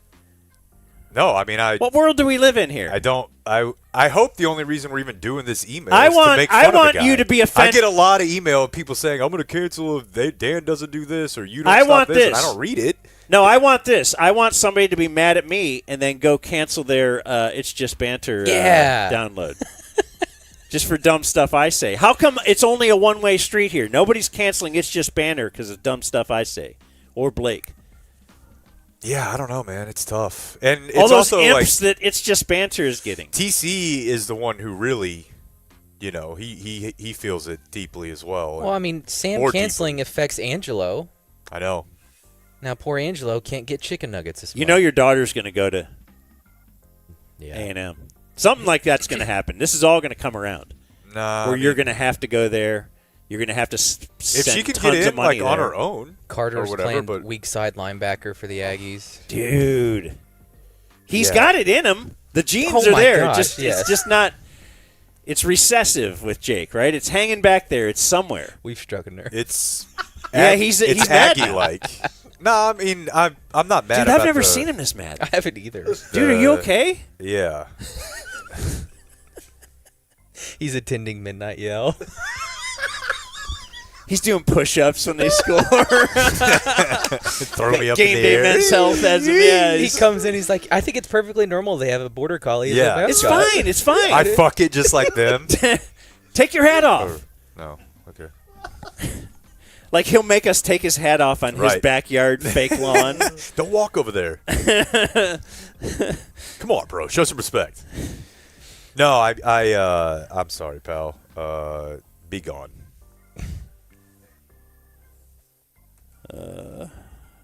Are we done? Oh, I don't know. I don't want to do it anymore. Oh, why? We're having fun. Dude, we get 100 emails I know, a day of I people don't care. being like, I thought it's funny. Here's why I'm going to cancel. Here's why I'm going to cancel. Here's why I canceled. Here's why I canceled. I'll cancel if you don't do this. I'll cancel if you don't do this. And we picked this one to be like, yeah. Oh, he is mad. I didn't mean to make you mad, man. Yeah, I'm not mad. It's just that, you know, I don't need to know all the reasons why people want to cancel. I got just thought 20 of them after talking about Charlie Kirk on Monday. I thought it was a bit more amusing that somebody's going to cancel because of something you said on some other podcast that I'm not involved in. What are we doing here? I mean, it's amusing that the Aggie is acting like an Aggie, but that's like water's wet. So I don't know why See, this now is an I'll email. feel better because he'll be canceling because of something on our show. Well, awesome. You mentioned North Texas Giving Day because of Crying Cowboy Girl, who we've had on and that we support. Taryn also emailed and wanted us to mention, possibly if we could, Meg Matters. They're part of that as well. Got a website? North Texas Giving Day. Look it up on your phone. Oh. megmatterstx.org. megmatterstx.org. A good people for mental health. They work to get I got a professionals in the competing in the schools. website. Yeah, Migs Matters. I'm really glad that's where you went with that, rather than. Was there somewhere else I could have gone that was worse? My final viewer mail for you is here's a quick one. You were mentioning Sports Mayor earlier. Josh had flown in to DFW, and he doesn't fly in here much, and he had never heard the Sports Mayor in the bathroom thing. Yeah. As soon as you start to take a piss, it's like, hi, I'm Eric Johnson, Oh. mayor of the #1 sports city in America, Dallas, Texas. He says sports? Yeah. He says the #1 sports city in America. I didn't know that. I don't know that any of you guys know this man, but there's a guy who's a former ticket board op, producer, Norm intern. Did you ever meet Jimmy Miller? Okay. I did. Dan, he definitely board opped for Dan a bunch of times, but it was like Stars games. But Jimmy Miller is a good dude. He was a weekend guy. We hung out a lot. And he texted me last night, and he said, or the other day, and said, this is something that I think the Dumb Zone needs to know about. So we were talking recently about like American Pickers, the reality show, and like, I can't believe that guy got it like that from that show. He's very wealthy. And I was looking at like the American Pickers IMDb page, and there's a bunch of people listed on there that are clearly just people who had their stuff bought on that episode. Right? Like they're not actors. They're not, but they're listed as like James something, seller. Okay.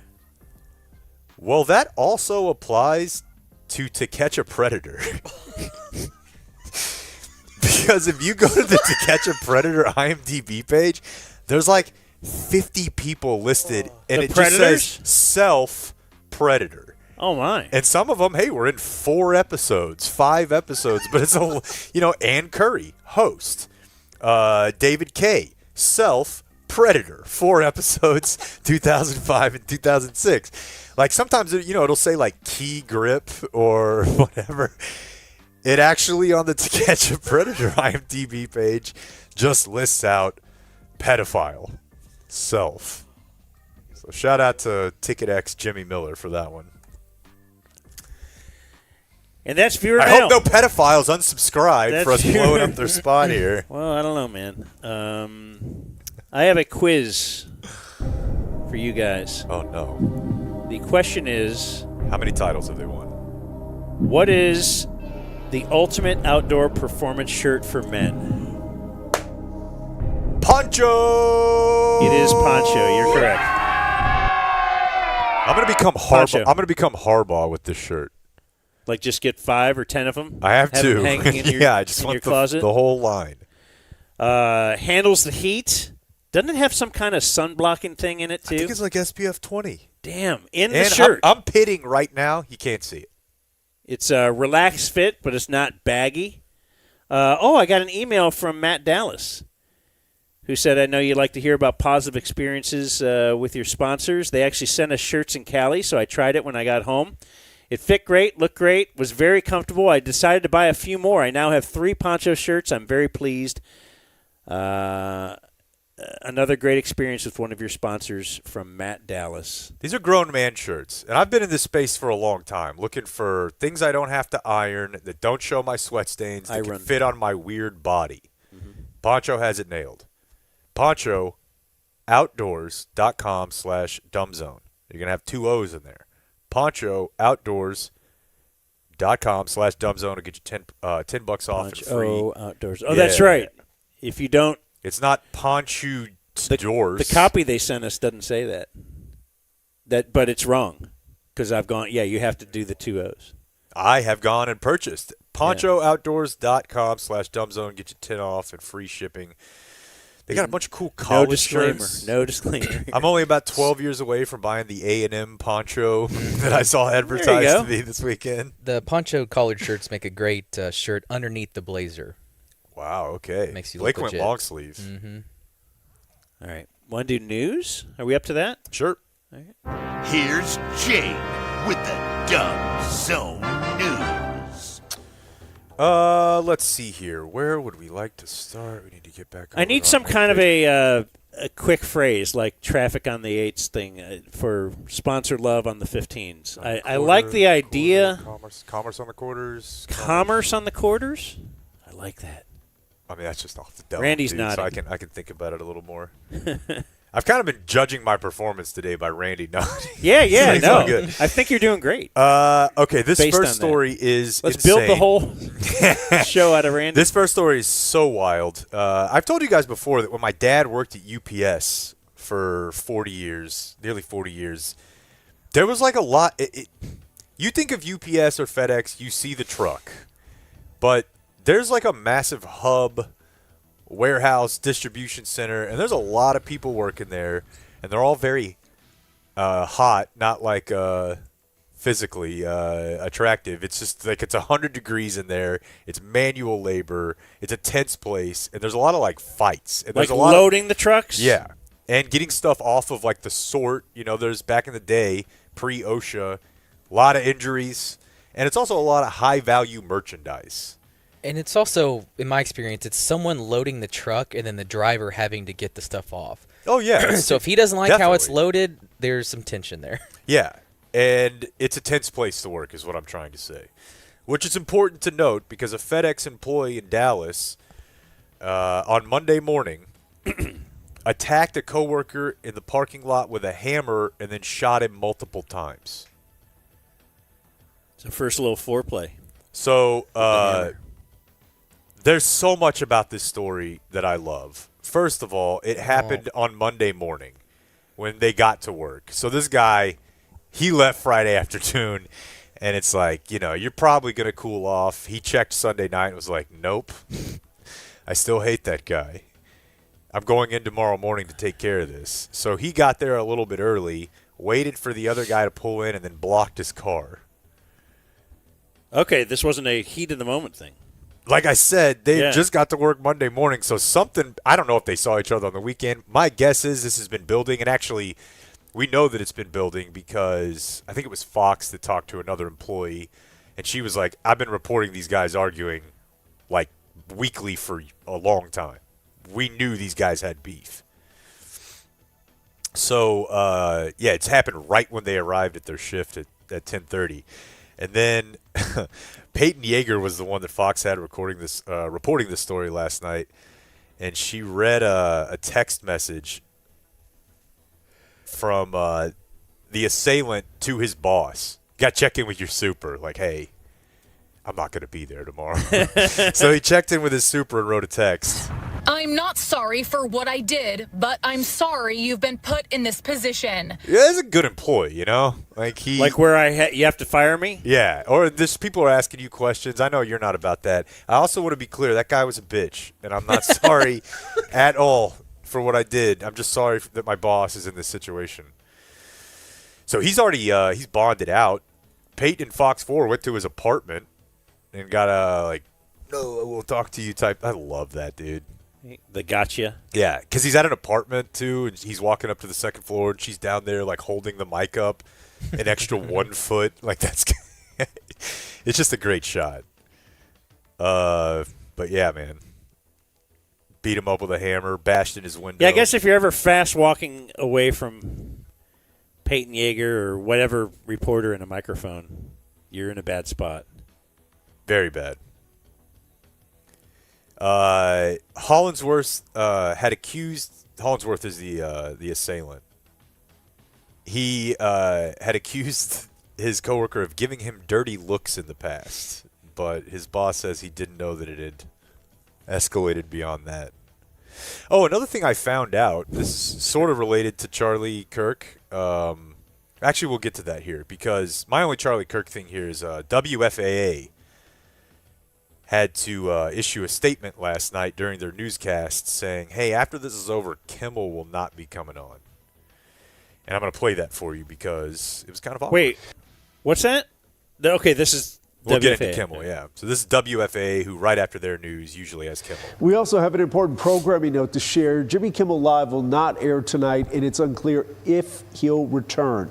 ABC's parent company, Disney, just announced that it's preempting Kimmel's show indefinitely due to comments he made on Monday night's show. Kimmel was talking about Charlie Kirk's killing and referenced the suspect's background. The decision came after the Federal Communication Commission threatened to take action against Disney over Kimmel's monologue. And prior to Disney's announcement, Nexstar, one of the largest owners of TV stations in the country, announced that it would preempt Jimmy Kimmel Live for the foreseeable future. Nexstar is currently seeking regulatory approval for a deal to acquire WFAA's parent company, Tegna. We'll update you if and when Kimmel issues a statement. So, Tegna. My Ligma. My uncle was the CEO of Tegna, until very recently. Oh, wow, okay. And I know you talked about him, big media company. He's out the game now, though. But yeah, I mean, obviously they're a huge deal. But this is the story. Oh, real quick, I did just want to say, because I thought it was in that audio, the guy who killed Charlie Kirk is being charged with aggravated murder, and the FedEx guy is being charged with aggravated assault. And it was like the first time it occurred to me that literally just means you were aggravated, so you did it. Like you were pissed off, thought about it. Is that what it means? It means like premeditated, sort of, but aggravated in my head is just like, oh, yeah, it's not a crime of passion. Yeah, I'm a bit aggravated. Not in the heat of the moment, but yeah, it wasn't just out of nowhere. Right. Yeah. I had been aggravated. And I've heard that legal term my whole life, and it never really. That makes sense. So back to the WFA thing. I should have pulled the Kimmel thing. I'm sorry, y'all. I guess I kind of assumed everyone would see it, but you know the find that pretty quick. Yeah, I get it for you. The radio station, the ticket, they wouldn't play it this morning, which I found. I mean, obviously a directive has come down. You know, wouldn't play Kimmel. Yeah. Yeah. Unless I misheard, but what I heard them. What happens behind the scenes? Because I was there the day after Janet Jackson boob gate on the Super Bowl halftime show. Do you remember that, Blake? Yeah, you lost audio, or they did. Lost your audio. Yes, they deleted. Sorry. They deleted a lot of audio just to preempt, make sure we wouldn't play it. But, and this isn't. That's how we lost Cock. Mm-hmm. Right. This isn't just the ticket. This is everywhere. The fear that they showed in Dayton over stuff that would absolutely never happen. ASCAP BMI. No, it was about like Howard Stern got fined for something. Yeah. And so in Dayton, they're like, well, we have to do that. And I'm like, they're not going to. It's like when people were pulling their kids out of my high school on 9/11. The like, reason what if we're next? Right. The reason they're like Richland High School. The reason they're doing this, the FCC is fining Howard Stern, is so that you, Dayton program director, will do what you're doing and just start scurrying around in fear. It's just creating fear that maybe they could do something, and so now we're overcorrecting this way. Well, I thought you had a PD or somebody that would count the amount of seconds you played a return cut, because if it went over 10 seconds. Same guy. Okay. Yeah. Yes. It right at 10. No, it actually, yes, after a weekly meeting when I told him, and he's like, do you have $25,000? That's what you'll get fined.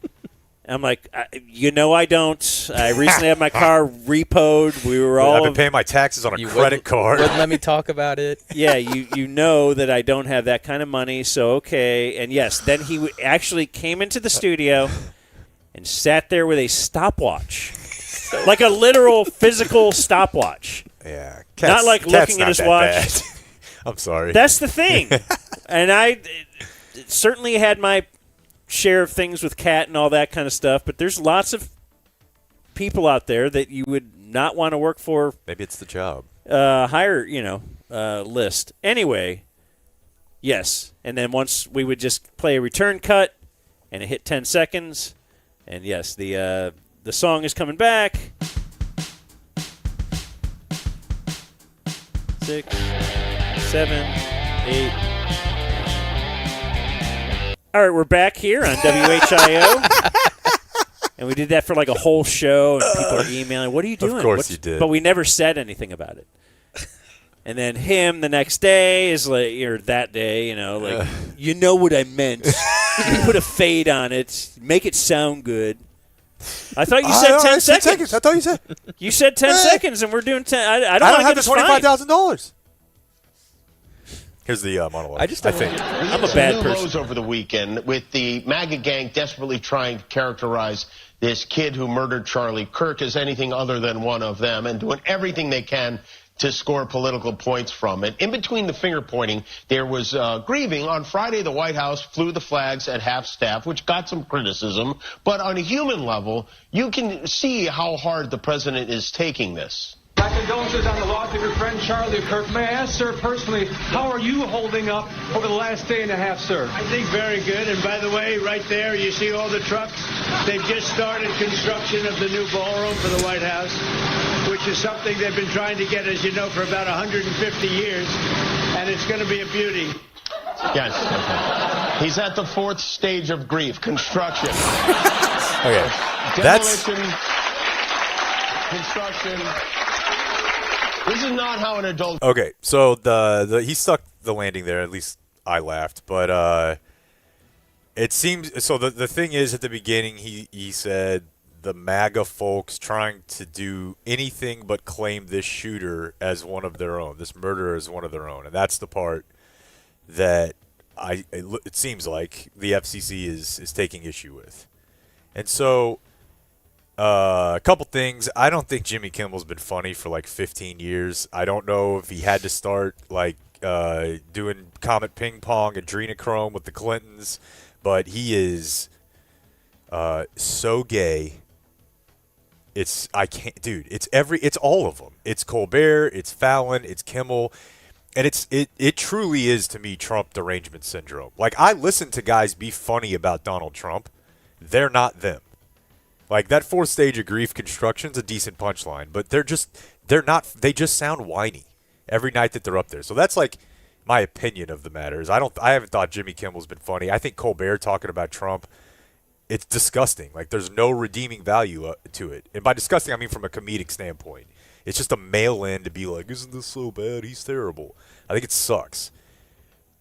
At the same time, the government deciding what can and can't be in comedy or satire is not surprising to me, because I consider us living in an authoritarian country, which is, they're not all bad, but, we have elections now and immediately everybody's like, I don't believe that. Be they left, right, the president, whatever. That's the sign of, like, you're not really a functioning democracy anymore. Both sides of opponents, I might say Republican more than Democrat, but both jail their opponents with, like, regularity. So the president being like, yeah, I'm tired of this guy talking shit about me on TV, and I don't think he's right about that one fact. We're going to pull his license. I'm surprised this hasn't happened already a lot. It's Trump. For better or worse, he's not just – his bit is you're going to be loyal to me. And, if the FCC, the other part of this, obviously, is the – Nexstar, which is based here in Irving, is trying to do a merger which requires the FCC to drastically change the broadcast monopoly regulations, consolidation regulations, and they need the FCC to be on board with this. So a smart executive is like, I know one way to get that done. Curry a little favor here. And, the head of the FCC texting, I can't remember if it was Ken Klippenstein or one of the other reporters. He asked him, like, hey, your quote on this. And he just texted him back the gif of Dwight and Michael Scott from The Office raising the roof. The FCC director. So, which is shake your awesome? Head. Everything is shake your head, though, right? So, I think Kimmel is not funny. And it's very scary, the whole government. Like, the freedom of the press, that's kind of a big thing, right? That's it is, but let me freedom of speech. But I agree about Kimmel, and I agree. Like, I don't know. I wonder about us even doing it at all sometimes, because I like tuning into stuff that I know. Why am I tuning into this? Like, if I'm tuning into Nate Bargatze, I know that because I want something funny, and I don't want to deal with all this other real stuff. When I tune into the Cowboys, that's why we care about, like, we've talked about how, many years ago, Jake, how sports is important and why, because that's part of it, is the escapism. And we're all playing dress up here, and we're not, these aren't people in war anymore, so it's cool that we can act like it's life and death and war. And that's why it's not fair when Dabo is in a press conference and says, well, my scoreboard is just with Jesus, and I don't look at wins and losses. How many Jesus-related incentives are in your contract? Right, no, but you throw up the force field or somebody in a press conference, if this is the worst thing that happened, there are wars going on. True. Yes, there are people dying, there are people starving, but you shouldn't bring that up in this press conference because I'm pissed that you guys didn't go for 2. That's the place to escape. If do you want Troy Aikman throwing an opinion out while he's analyzing a play? Or, and I don't want that really from my late night stuff either. Oh, I don't mind. I don't want a political I just don't want it to be all that. And I it feels grew up, like they are. I grew all up that. thinking the entire monologue was just Bill Clinton, and that was fine. But it wasn't really about politics. No, it was felt about him silly, and it wasn't. There was never you never had the feeling like Bill Clinton was going to shut down this network because they're making fun of him so much. Yeah, it just. But also, he might never have had that power because Trump kind of has that power over all the he's whatever senators and everybody. I always thought that you grow up thinking certain things. Maybe that's the "Make America Great Again" on the way they taught us. You know how some people are upset. Oh, now they're teaching us that Columbus was actually bad. Yeah. I want to make America great again and remember when we just learned that he was great. Okay. Well, they used to teach us the separation of church and state and these three branches are to check and balance each other. Maybe that's always been bullshit. Yeah. When I was a little kid. I don't think it's always been bullshit. Is it? Okay. When I was a little kid, I believed it. But because in theory it sounds good. You want the judicial branch to be able to. Is the greatest creation of government, known to the history of man, in my mind. The combination of the way that our thing is set up now, we're huge, and it's creating some problems. But even that, there's, I don't even remember the words to describe this, from political science part of my brain. But the American experiment, there's nothing else like it. The way our government functions is more representative than most of the rest of the world. We just get shit on constantly because we have a really tough schedule. I'm serious, dude. What do you think? You think these other countries who have 90% one type of person are you guys are racist? It's anyways. Port Arthur, Texas, Dan. Jamal Charles. Is where Jamal Charles and Bun B and Pimp C are from, not Port Aransas. That is an important mistake I made one time. There's a video in here for this one, Clayton. A man in Port A who is described by police as a serial climber spent 40 hours atop a radio tower at Lamar State College in Port Arthur. I thought I cut this down. My bad. Why?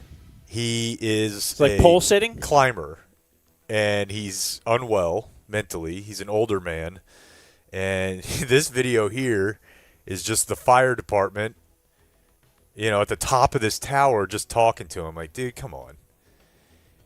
They interviewed a family friend. How can you stay up there for 40 hours and not, you're not sleeping?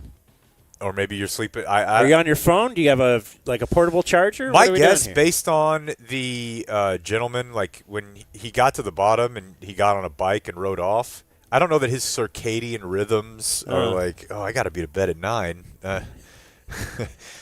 And I also don't know about the status of a phone or a charger. Police say the man has climbed other tall structures in the past. They have identified him as a repeat offender. And, how old is he? It doesn't. Say older. He looks like he's early 60s. Yeah, they got up there and said, "Hey, if you come down, we're not going to press charges." He did. Oh, cool. Now, the news story I watched was we are checking with the Port A Police Department to verify that. For some reason, it checks out he's not wearing a shirt. Oh, yeah. What do you... yeah, for sure. It just kind of fits the bill. He's like, I already didn't get skin cancer. I'm not going to get it now. You think, you get sunburned. One last ride for the Conquistador. After 40 years at Six Flags Over Texas. Oh, no. The Conquistador, the swinging ship, right when you walk in the Spain section. Why is that gone? They're done. They've woke. That's kind of a good bit. I like that it's ride. Because of Columbus. No, I don't know. They What's just wrong with said that ride? They just said it's time to move on. And honestly, when I watched it this morning, it's a lot slower. And I thought I was basically inverted when I was in that thing. That's the thing. When you're a little kid, it's great. I know. You're on the boat. You're thinking this thing is going to go over the top, and you're going to just keep spinning. Right. Like the Explorers did. I guess. I don't know. But yeah, they gave a very corporate statement of, well, it's hard to say goodbye. We're excited about the epic opportunities ahead. They're going to bring in a new kick-ass roller coaster is the answer, Dan. They had it staged next to the Rangers stadium when I was driving in for the show. They had all the pieces laid out. It's ready to out? go. It's just sitting there. I saw the tracks. Oh, that's Saw sad. all the pieces set up for it. How many hand jobs I do you wonder think if you happen on that thing? Oh, wow. I wonder if you can take Roller coaster's a definite no, right? some of that. Oh, don't rule that out. Well, it's Roller coaster's a lot more private. You got your own little thing. and maybe you just like put your hand there. Yeah, just, yeah. Somebody has done some stuff on the roller coaster. But the Conquistador, maybe. But and you're like, "Whoa." I was thinking this yesterday because they closed the Fuzzies in South Lake. Hey, you want a chair? Like it's Fenway? So they have all the what do you call it? The booths were like laying in a big pile on the side. And I've always wanted a booth. Oh, wow, dude. Your home that you walk into with a TX Trident garage door as a front door, and then you just see a booth. Yeah, I've always wanted like a real restaurant booth in my kitchen. We have something because I kinda similar. always You sit saw at a ours. booth. When I go to a restaurant, I like a booth. Yeah. And so I've always wanted a booth in my house, but Would the angry fish fit the decor of your kitchen? Yeah. You put up like or we could put one up signs here. that say Boss right over there. Ritas or Put a booth something. over in the corner. I kind of have a booth. You've seen that. It's a half booth. It's like in a corner. There's just Yeah, I corners like your in, and booth. there's, No, like, I was looking pads at that behind it. booth. Yeah. I was like, whoa.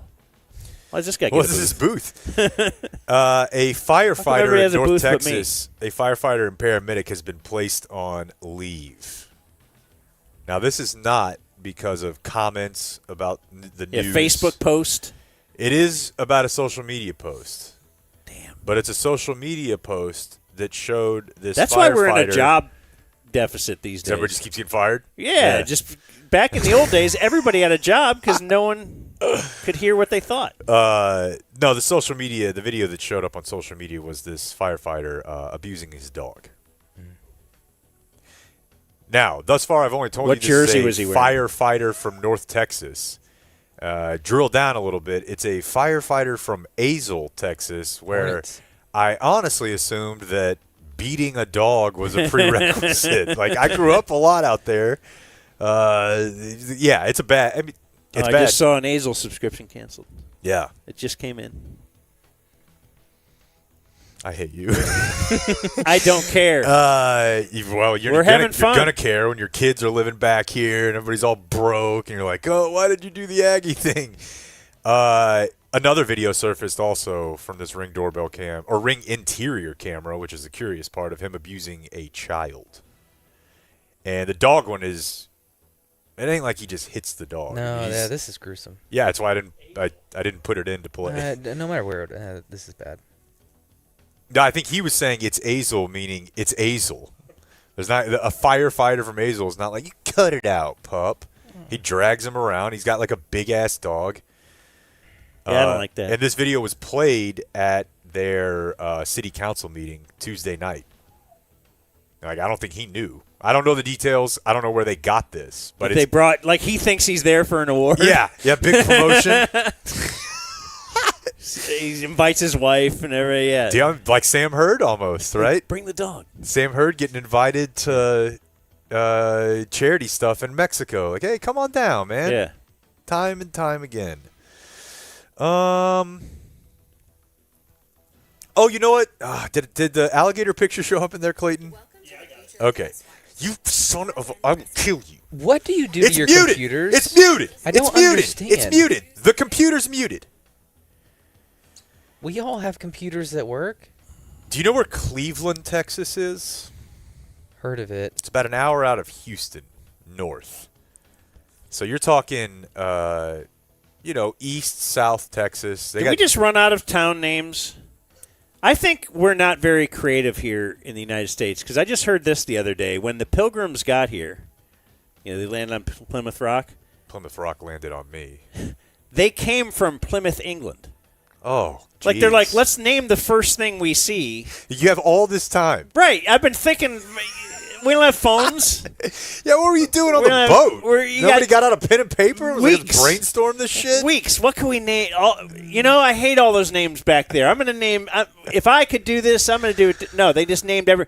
What should we name this? Let's name it York. Nah, we already got a York. How about New York? What about England? Awful.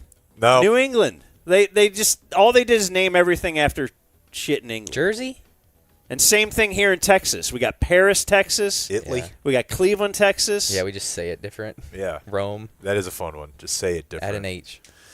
Well, an 11-year-old girl was hunting on a private ranch, and she was with her dad. Now, her dad had been allotted 2 hunting tags for alligator season.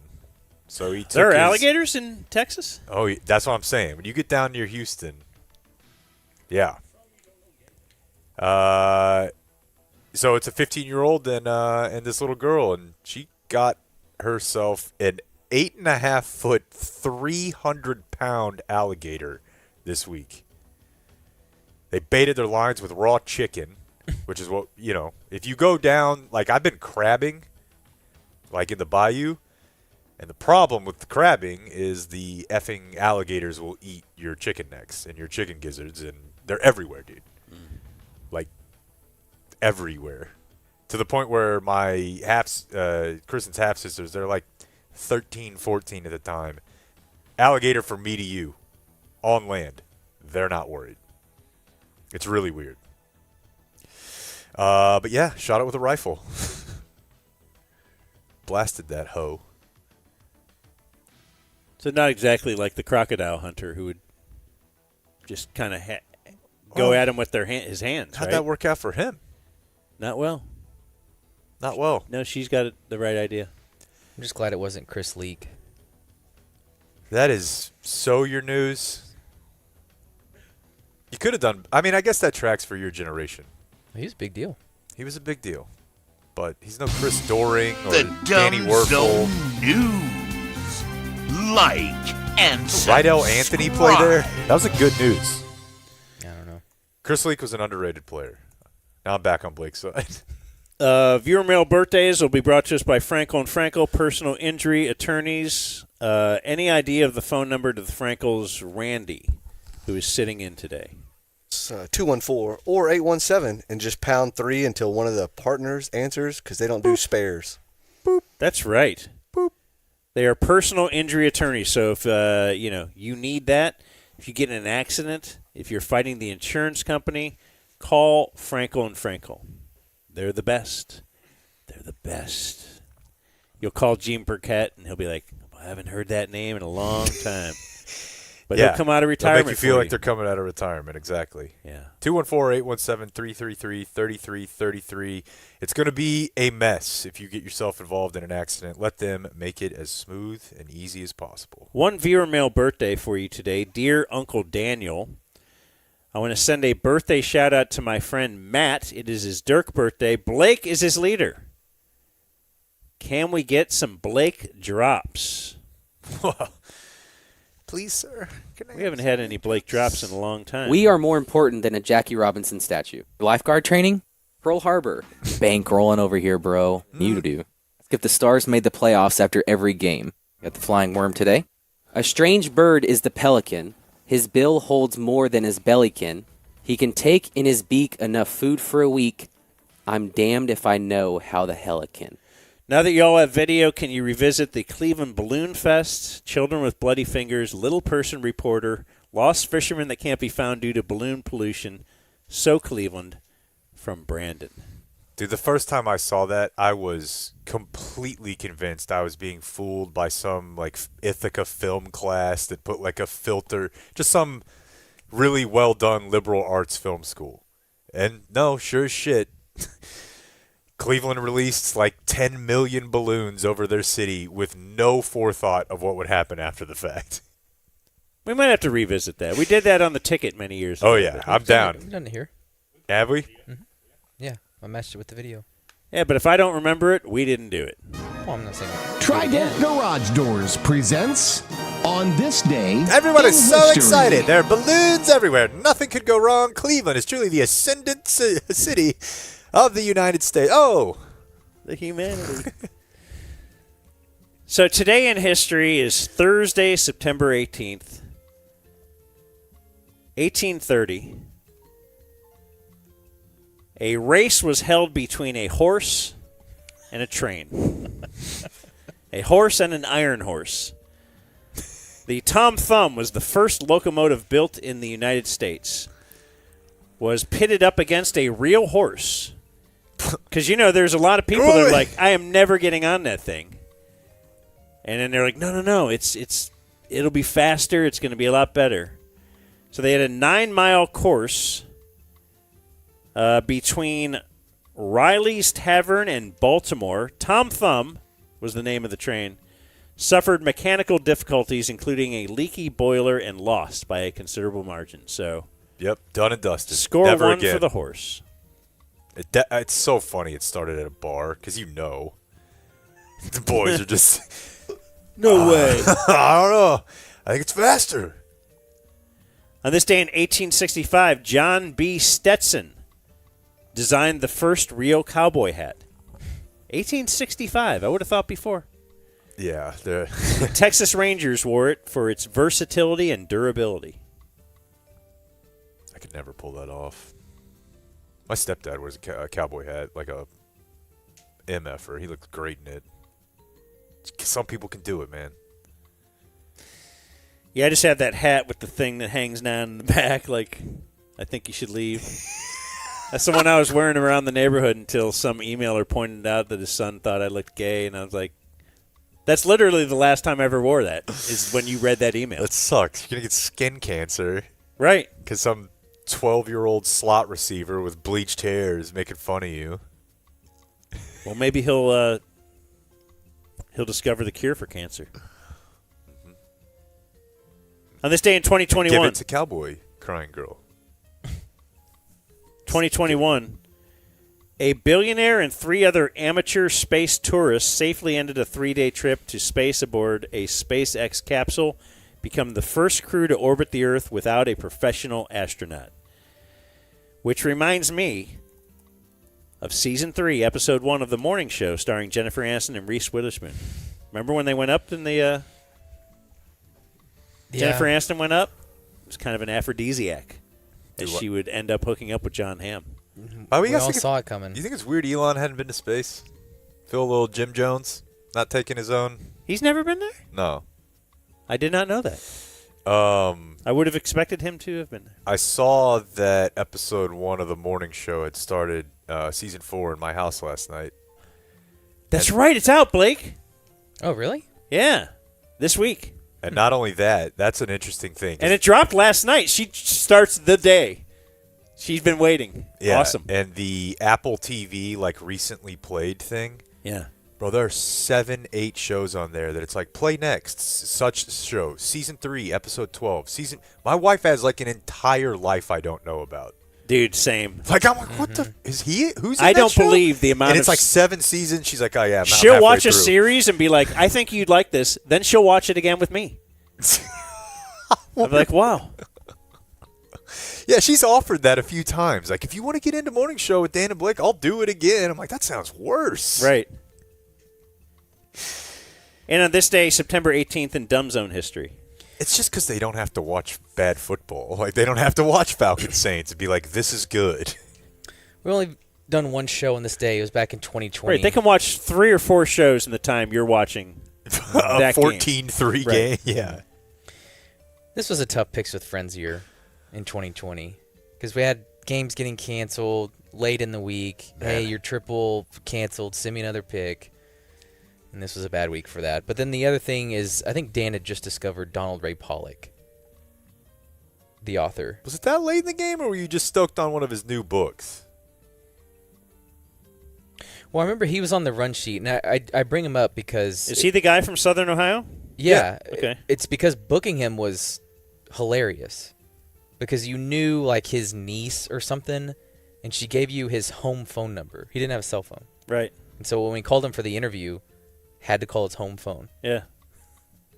Yeah, he's his old wife would. He's like 70-year-old guy who never started writing until he was like 55 or something. Yeah, like after he quit drinking, he had always been working dreamed in of a it, mine or in a factory. He was the sweetest old man and wrote the darkest books. Oh my I've ever God. read. I can't do it. I know It it's is your game, but I can't very- do it.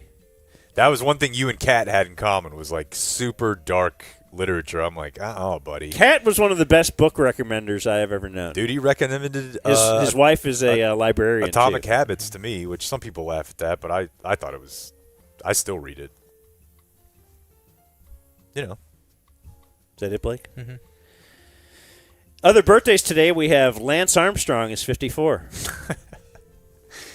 I thought it was super funny when he was getting really loud about how it wasn't fair for boys to play women's sports. I'm like, maybe I agree, but don't know that you're the guy to be jumping the in on fairness this. in sports, like, I mean, it seriously is like when they'd go to Ollie North on Fox News, or OJ would weigh in on a murder. Right. It's like, dude, what are you? Billy Sims is 70. Was he great? He was great. He was a great college running back. I was just a little kid. Sometimes I get confused have of what year, your age, and all that. I don't know. But I never really saw. He was the NFL #1 overall draft pick in 1980. I can't say that I ever was at an age I was watching his games or anything, but able to read. I can tell Jim Brown was great. 42 rushing touchdowns in 2 years, Blake. Yeah, that's pretty good. But I don't think I've seen a second of his film. Didn't he average 8 yards a carry, something crazy in college? Total 7, but yeah. 7 is insane for 5 years. Ronaldo is 49. Soccer. Great, I'm guessing. He's a great. Yeah, why else would I heard of? But Saudi Arabia, right? Or that is means that not him? Donaldo is also 49, I believe. Kristen Pulisic is 27. He's like Bob. a soccer something. Is he from here? Yeah, from America. Oh, not from here? No, here? he's from Pennsylvania, I want to say. Let's look. Hershey, yeah. He might still be super awesome, but I felt like when I bought his stock, it was going to be the one that popped. Like we all remember Freddie Adu. I don't know that Deuce was really the next Emmett? one. What's Deuce? Clint Dempsey. Okay. Maybe he just went by Deuce. Look, there was a white kid from Nacogdoches who made the U.S. national team in soccer, so he was a hero to me. But he was never the savior. I feel like Pulisic was. I tried really hard to book him. Did we not ever have him? I don't think so. Rick Pitino is 73. Is he in the Kempspin Hall of Fame? Yeah. What's our Kempspin top 4 along the header, on Kempspin.com? Well, I think there used to be Johnny Manziel. The first one that we really started doing on the show in Bad Radio was Karl Malone. I feel like he's got to be one of the 4. I'll put Karl Malone and Patino up there. You are the person that informed me about Karl Malone. I grew up thinking Karl Malone was just a dominant rebounder and a scorer and never really got that ring. Never really knew about. So, and he have a kid when he was 13 or his girl was 13? Yeah. And he was older?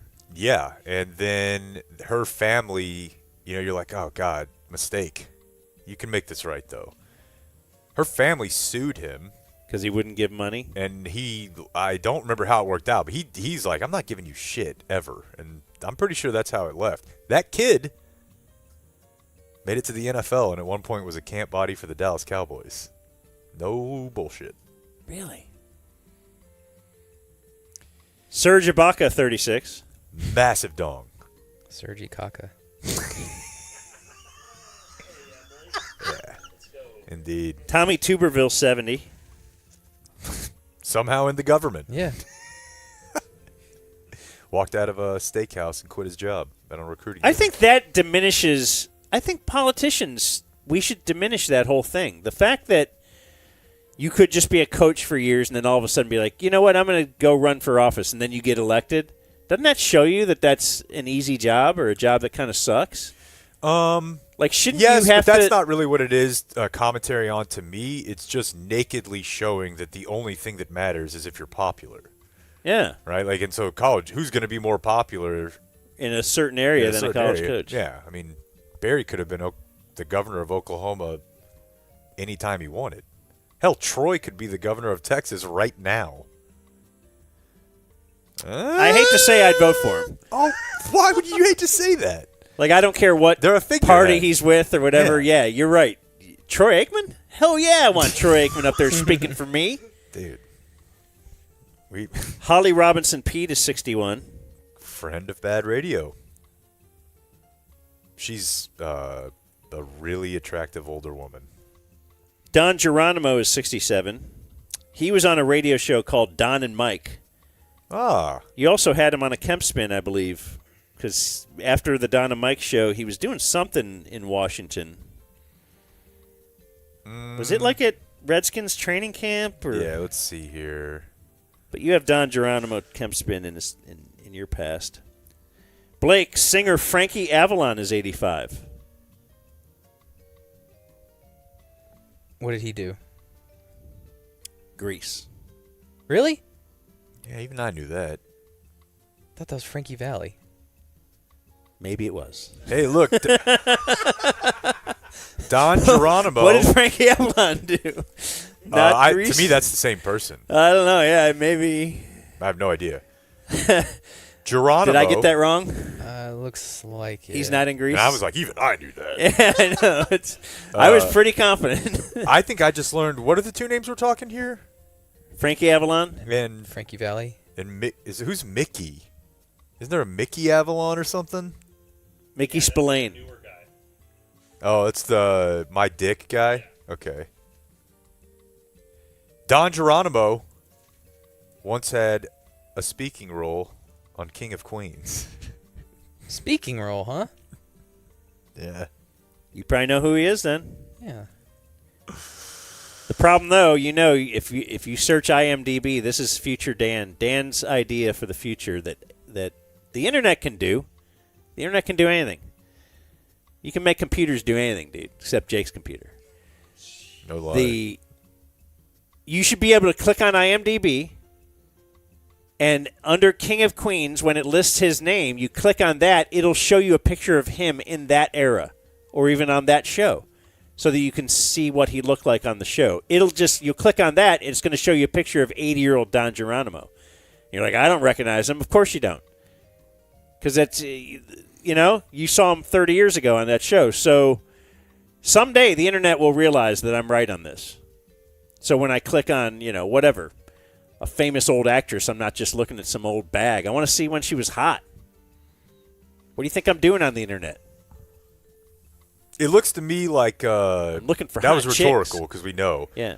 Don Geronimo was fired from his last gig in July of 23 for this is pretty tame. I wonder if this would have gotten you fired at Cowboys Camp 25. He was at Commander's Camp and called a sports reporter Barbie. Hey, Barbie girl. That's it. Well, what? You're blonde and you got big jugs and now I'm the bad guy? I support Don Geronimo. I guess. I don't know. Jada Pinkett Smith. Entanglement. Is 54. The red table. So I have written down here the slap. She wasn't on the show at all, right? It's just the slap of the thing? That's why I wrote that? Yeah. Okay. Was she on the show? She might have been on the show. No, she wasn't. You sure? I think so. I'm I very thought the one guy positive. had a black wife.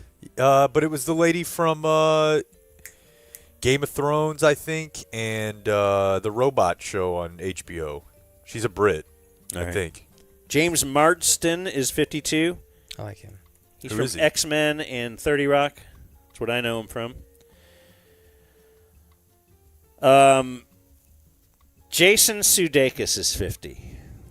It pains me. Jason Sudeikis, I like at least everything he's done, and then he did that one thing, and now it's making me hate him.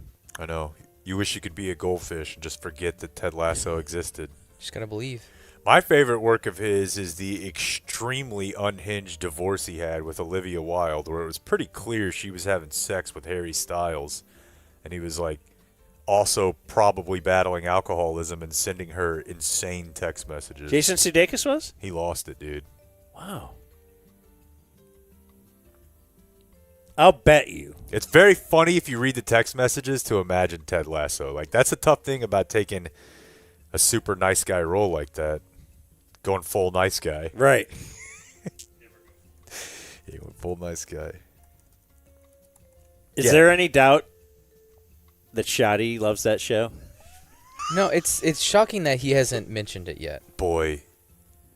It's Like, almost, he must kind not of a know. like Ted Lasso says. Yeah. And then he'll say something. He would say Ted. Yeah, I mean, maybe the first bad like TL, loss. like TL would say. Yeah. Like our friend Ted Lasso would say. He's being a goldfish. Move on. And I got a Dumb Zone birthday of the day. Patrick Schwarzenegger is 32. Not only from White Lotus. Very hot. But also from Gen V, the spin-off of The Boys, which also has a new season dropping right now, from what I understand, from my peeps. Oh, exciting. But yes, very hot. Also, he's going to be around for a long time. You're going to see him. He will be in blockbuster movies. He will probably be in a Total Recall remake at some point. But it turns out if you have two like really hot people have sex, they might have a really hot baby. So what you're saying is this guy, you think he's got a better shot, like he's more attractive than his brother Joseph Banna, who is the son of the housekeeper that Arnold nailed? Well, I think if Arnold's nailing you, you're probably pretty good looking. Dude. You're probably not a... Really? He was just, it's here. It's like I'm just looking for the amateur tab tonight. And it's here. Yeah, she's not, you're going to be, like, look this up, bro. Mildred Patricia Baena. Mildred Patricia, last name is Baena. You're not ready. B-A-N-A? Baena. B-A-E-N-A. Not banana. Oh, yeah. No. Well, yeah. Arnold. No, that reeks of, there's a guy with really high T, and he just needed it right then. Right then. Yeah. But can you imagine, though, the stuff she'd go for? That old Maria Shriver Probably is more not. than Maria Shriver. Yeah, like she would never let me do that. That's Arnold Schwarzenegger. Oh, my God. I was actually doing Derek Holland. Derek Holland doing Arnold Schwarzenegger. I don't know if I'm going to throw the two-seamer. Oh, man. You're so good at that. You should do it a lot. Born on this day, now dead, James Gandolfini. John McAfee. Put that that's why you subscribe to IJB right there. Forget about the Aggie stuff. That's still one of the craziest things I've ever done. We interviewed him for like an hour while he was on the run. It's a good bit. Fred Willard. Was he in a hammock? Do you want to know the hammock story? Yeah. So, no, he was not in a hammock. When we interviewed him, he was wearing black sunglasses, black jacket, and he was, I think, living on a boat and had a black backdrop. The hammock was when he lived in Ambergris Cay in Belize, which is like a little island, and he was super wealthy and in hiding. So when he went down there, he was like the king because he had all this money, and he was paying all these prostitutes. And one of them he was paying said that his sex stuff got so extreme that he would lay underneath the hammock while she was on it, and as she said, he would cut the hole, and then she starts giggling, and she's like, and I would poop on him through it. So there is a hammock. Mm-hmm. Okay. So she's in the hammock? She's in the hammock. He's on the ground. Under the hammock. Now, okay. Just to be able to do that. I'm pretty sure I have this right. No, you're dude. right. On the Kim Spin list. Okay. You'd have to have a certain time of day, maybe, or can she just conjure that? Whenever? Well, I mean, listen, this is like a guy who's he's paying off the whole island to do stuff he wants. Yeah. Fred Willard, isn't he in one of them shows you love? He's also on the Kim Spin list. The King of Queens, and Ryan Sandberg. What is Fred Willard in that you love? I like Best in Show, but he did always give me the creeps. Ryan Sandberg is Warrior Games winner. Dead on This Day, Still Dead. Didn't Ryan Sandberg just die? Yes, he's Born on This Day, Now Dead. Oh, I'm sorry. Yeah. Bob Hayes. Bob. Ken Norton. Jimi Hendrix. And died on this day in 1908. Dickie Pierce was a Major League Baseball player who invented the bunt. The bunt. Way to go! I don't know. How did you do that? That feels like something I would have invented. Been like, I meant to do that. This is a new thing. Like, you just suck at hitting. If you could mic up the defensive players when they first saw a bunt. Oh my God! Look at this pussy. Oh my God! And that's what happened. Swing the on bat. This day in history. I know we keep doing long shows, but do you guys want to hear the McAfee hammock thing? Yep. Am I up on your board? Yep. Okay. Sit on this hammock. The hammock has a hole. He puts in a hammock. And after that, he lays on the hammock. Then he would cut a little hole, and he would sit there. That's what he used it for.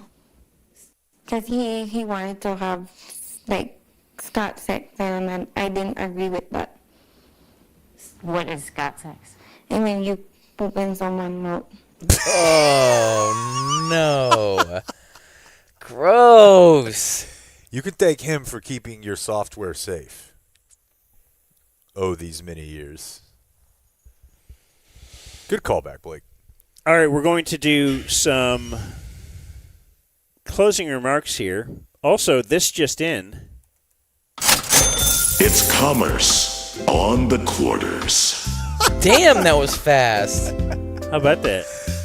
Oh, it feels so good. What are we talking about? You ever play underdog fantasy sports? I have. I definitely have. Let me say one thing. Let's be serious. I am serious. Yes. I'm just... You said I want to say one thing, and then you left me Download hanging. the app today and sign up with promo code DUMBZONE to score $50 in bonus funds when you play your first $5. That's promo code DUMBZONE. Millions of fans have already won billions making picks on Underdog. Will you be next? Underdog. Make picks. Win money. Must be 19 or older. 19 or older in Alabama or Nebraska. 19 or older in Colorado for some games. 21 or older in Arizona, Massachusetts, and Virginia. And present in a state where Underdog Fantasy operates. Terms apply. See assets.underdogfantasy.com/web/play and get terms _DFS_.html for details. This offer is not valid in Maryland, Michigan, New Jersey, Ohio, and Pennsylvania. Concerned with your play, Randy? It says verbatim. Concerned with your play? Call 1-800-GAMBLER or visit ncpgambling.org. In New York, call the 24/7 Hope line at 1-877-8-HOPE-NY or text HOPE-NY. That's 467-369. Playing Underdog is easy. Oh, now it's time for... It's commerce on the quarters. Hey, pick higher, lower, get our Brewers in there, get some Cowboys, take the higher on Dak Prescott passing is Underdog Fantasy. Let's go. I'll go Baker. You go Dak. Okay, let's set it up. I'm going higher because you're a Dak shill. Yeah, I'm going lower Baker, higher Dak. So who I'm gets right, Dak. final closing remarks? How do you want to do this, Blake? Probably because we have two people here. Do you want Randy to close us out? Yeah. Randy needs to tell you how he got here today. Because we have Brandy as well. We have Brandon. Yeah. From Cleveland is in the back row here in the den, and he wanted to make some remarks, I believe. And even though I was pretty much setting him up and ready to go, and now he's picking up the mic. Oh, his mic isn't up. Mm-hmm. Now Blake says it is. Hello, hello. Hello, Brandon. I brought some gifts. It's an honor to be. You came from Cleveland? I came from. I grew up in Arlington. Okay. So I'm here visiting family. Have you been to the Brothers Lounge? So you're the opposite of me. I used to go visit Arlington, but I grew up in Cleveland. We are brothers. That's right. I've been to the Brothers Lounge twice. Yeah, he came to see us. Once to see you guys, and then they just had a summer pop-in shop. Sounds electric. I still don't understand what it was. My brother does not work there anymore. Oh, really? Oh. Yeah. Uh-oh. So what do they call it? Yeah, I know. It is. I think it just happened to be called that. Yeah. Well, free speech getting everybody. I did. Probably. Yeah. I did not know that I was coming to the Dragon Den until I was already here. Otherwise, I would have brought more gifts or different gifts. But I do have gifts that will hopefully help the product and impressions, imps. Mm-hmm. Dan is not lying when he says that he lives next to horses. Just across the street is a fence with lots of horses. Mm-hmm. And this sign here, maybe that is what we need right there. Might help horse owners understand. Yeah, I'm sure your neighbors will love it. The limitations of their horse ownership. The notice horse owners are responsible for cleaning up after their animals. You will get your house toilet papered, egged, whatever, immediately, but you should put that out there. I guess we just need like a big trash can out there with a shovel. Right. Poop here. I should put it up in the front of our neighborhood because my wife complains about people putting signs there, like if for whatever it is. She's like, I just want to stop the car and take that sign down. I'm like, why? Just it's not your yard. It's like, well, I don't live in this neighborhood to look at signs. I'm like, all right. That's the most wife thing I've ever heard said in my life. Marry yourself a Karen. It's going to come in handy sometimes. Look, I've heard very similar things, but that is. But yeah, but we could put one of these up there and it. Be a Karen of your own. Fight fire with fire. I didn't move into this neighborhood to look at signs. She literally said that the other day. I'm like, what do we do? Who cares? So it says, it's like for garage floors or some kind of guy promoting this thing, man, stupid stop sign. I love that. Karen's care. Karen's care. Another gift is a keepsake from me and my brothers growing up when the Cowboys were winning championships. I think there was a Christian radio station that had a promotion that a certain Cowboy visitor was going to be signing autographs at an Eckerd's. Eckerd's. In a strip mall. And we brought him this helmet, which apparently he claimed he'd never seen one of these before. And that is number 40 Bill Bates. Oh, wow. So a signed Bill Bates mini helmet from an Eckerd's. Yes. Feels like my entire childhood encapsulated in one item. It is very king of the hill. Yes. But, among the collection of all of your mini helmets, I think this has a place. And the last item is for Blake. And I know Blake is very busy with all of his new jobs. Dominoes. This might be a two-hander. But he... That's what she said. I wish, brother. In case he needs to go to any given birthday party... Happy birthday, Dude, kid. That's awesome. A cake that says "Happy Birthday, Kid" on the top, and it's both blue and pink. Blue and pink icing, just in case. Yeah. Nothing offensive. There were ideas to guess maybe what culture would be represented at the next birthday, but I think this is safe. Going You're very safe. gender neutral and saying "kid" is gonna. Yeah, I wanted to say kid. Yeah. Yes, happy birthday, kid. No, just right. Yeah, kid. They did seem confused on the phone when I made the order, but you could probably put that in your freezer and just save it for the next. Yeah, it won't for the stay next there home long. game weekend. That's fantastic. Next home game weekend. All right. That was our bonus You're sit-in. up. Now we have Randy Stacy. That's excellent. Who's on our couch, who is nodding when he hears something good. And, he won't shake his head when something's not to his liking. He just kind of sits there. Other than Jake turning down the pizza challenge. That's Yeah. true. That was a disappointment. If people unsub because of that, I get it. Yeah. Just not who I was. Built your I thought persona. with game day he'd be back in the game. You know what I mean? Yeah. I haven't, dude. I bet I could put down some food right now. I'm just not trying to as much. All right, Randy, that's not your whole comments, though, is it? No. I'm a nerd. I love radio. I quit listening to music probably 13, 14. So I just want to know, like, what's it like prepping for this versus prepping for the radio and the formatics and just, like, how's it different for you guys? Who's first? I would say not different at all, really. Would you? No. I guess I didn't used to prep for the spots, really. Now it's kind of like where are you going to put them? What are we going to do? Do we, we're trying to be conscious of not overloading with spots. And some podcasts will, like, actually do a little break, and they'll play a few minutes. I think we like doing it, just kind of weaving it in so it's not a big deal. Some people have said that's kind of cool. They like that. So we're trying not to do too many. Like, you heard that, right, before the show. We're talking about you don't want to do 3 of them within the first 20 minutes. Okay, well, let's try to, on the radio, you would have 7 minutes of commercials in one break, right in a row. We have 10 spots maybe all day, 9 or 10. So every 15 minutes seems fine, right? Is that killing people? I don't know. Yeah. What's weird is, like, I think that's the main difference. That is Otherwise, a big difference. I guess I'm not really paying attention to stuff that I really don't care about too much.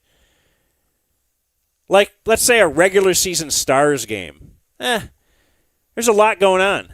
We've got a couple hours here, but on the radio you got 3 segments per hour, and they want you to mix things up. And they're like, okay, well, all right, we'll do one segment on this and just kind of touch the Stars and Rangers and Mavs here or something.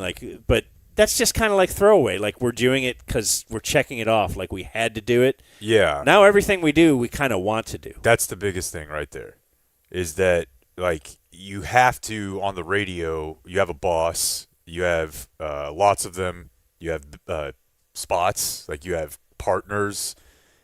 There is, like, things you have to do. I mean, they say you have to do. We don't have to do anything here. There's no, like, hey, you've got to have David Moore or Calvin Watt. Like, you think they want to have the Ranch Reporter on every week other than to, like, have a layup, take your headphones off segment? They don't, but the Morning News built the Sports Day Talk app, so they have to. And they got to go to do the Stars stuff that they don't care about. But we don't have to do any of that. That and, like, there is something to – this feels bad to say, but in radio, like, people are going to probably be there. Like, you get in your car, it's on.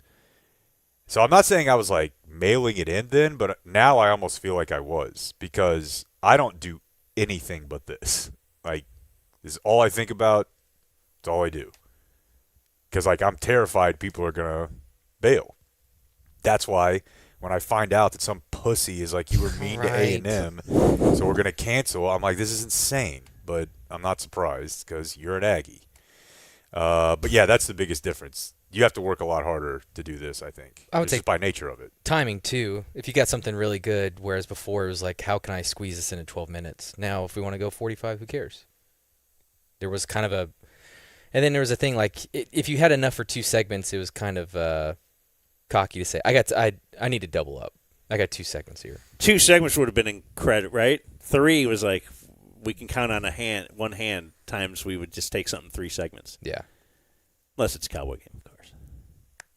Yeah, but did it mess with your creativity at all? Like, coming to this, you're not interested, you don't have to do it, but, like, if you didn't like something, you guys still made it interesting on the radio. Do you feel like that affects you at all? Because you're just having to, you guys made stuff that I could care less about, like the Stars, make it valuable. Like, do you ever feel like that you're not sharp as you used to be just because, I think about the bullets of radio and the way you guys would make me interested in stuff that you probably didn't care about. Well, we do that when Blake talks about stuff. Yeah. I mean, I don't know. Otherwise, I never thought of it from that angle. Yeah. Yeah, probably. We probably don't have any creativity left. That's fine. I used a lot of it. Maybe you should start talking Stars. You only have so much. Yeah, let's just do that. Been on the first line at training camp. Dude, I saw that effing training camp to start. Like, does that feel like really weird? Could you imagine having to muster an interview right now with Glenn Gulletson? No, and I couldn't muster listening to it. I heard him sit down with him and was like, not happening, dude. He's a boring guy. They don't want to be doing it. Yeah. But Stars training camp So what's it like being back? In mid-September, the NFL's just like we're just getting rolling. I'm just getting the rhythm. Yeah. You know, waiver wire last night. I got the game tonight. So we're Stars. You got to do it. You got to do it. Except we don't have to do it. Randy is a guy who has emailed me plenty in the past. But were you doing this because you're a fan also, or were you just trying to support my Baker habit in the past? Just support your Baker habit. Okay, because he sent me stuff how Baker, when he had the first ever perfect passer rating by a visiting quarterback in Lambeau Field. You need people to support you. Or let's see, this was 2023 at the end of the year. He sent me his case for Baker versus Mahomes, just side-by-side stat comparison. I agree with you. Yeah, I mean, the numbers are there. There's a new king on top of the quarterback pyramid, and it clearly is Baker Mayfield. There's only one. And they all doubted him. You think about that? The what? They all doubted him. You know, he was an underdog, the true underdog story. Did Pat Mahomes walk on? No. Were you surprised today? He's born to a pro athlete's. He's a pro athlete's son.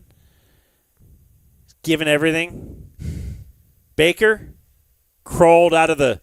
He was like one of those little mud, like the fish that first walked. You know, like all of a sudden he's got fins, but he's walking and breathing air. Oh my God, it's Baker Mayfield. And right then he thought, they don't think I can make it. Right. And that sad, decrepit mud was called Lake Travis High School. Yeah, right. One of the most winningest programs in Texas high school. Yeah. Whoever believed in him when he was the number 1 overall draft pick in the NFL? Right. No one. Does Randy have a story that you keep alluding to here? Yes, we're my wife. Like I better 4.5 do this before I get in hours. trouble real fast. My Yeah. wife surprised me with this for my birthday. She didn't think I was coming in town. I spend 300 nights a year in a hotel, and so I did come in town. Awesome. Yes. Oh, dude, do you have a second family? Yes. You could. Yeah, plenty. I mean, it's called the Hyatt. Check in. They're so nice that you're here. He lands and opens up Bumble. Like, That all right, sounds who do I want to meet Get your tonight? bed made every day. Every day. Do you want service? Of course. That's why I'm here. That sounds amazing. Get to scope out this hotel versus So this you're here hotel's a couple hot, nights a week. maids. Yeah.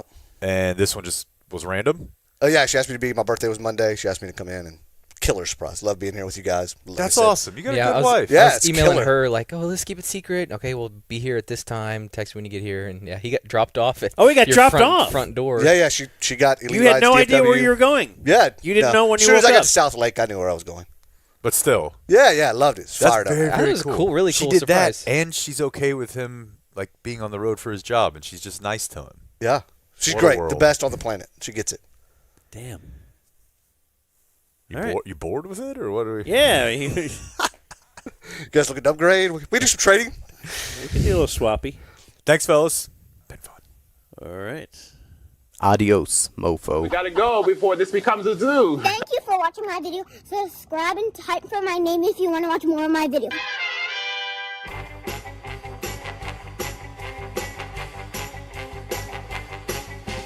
Sportsman. I love sports. Sportsman. I love sports. Sportsman. I love sports. Sportsman. I love sports. Sportsman. Sportsman. Sportsman. But according to Jake, he's the mayor we deserve. I do. I admit it. I love sports. Sportsman.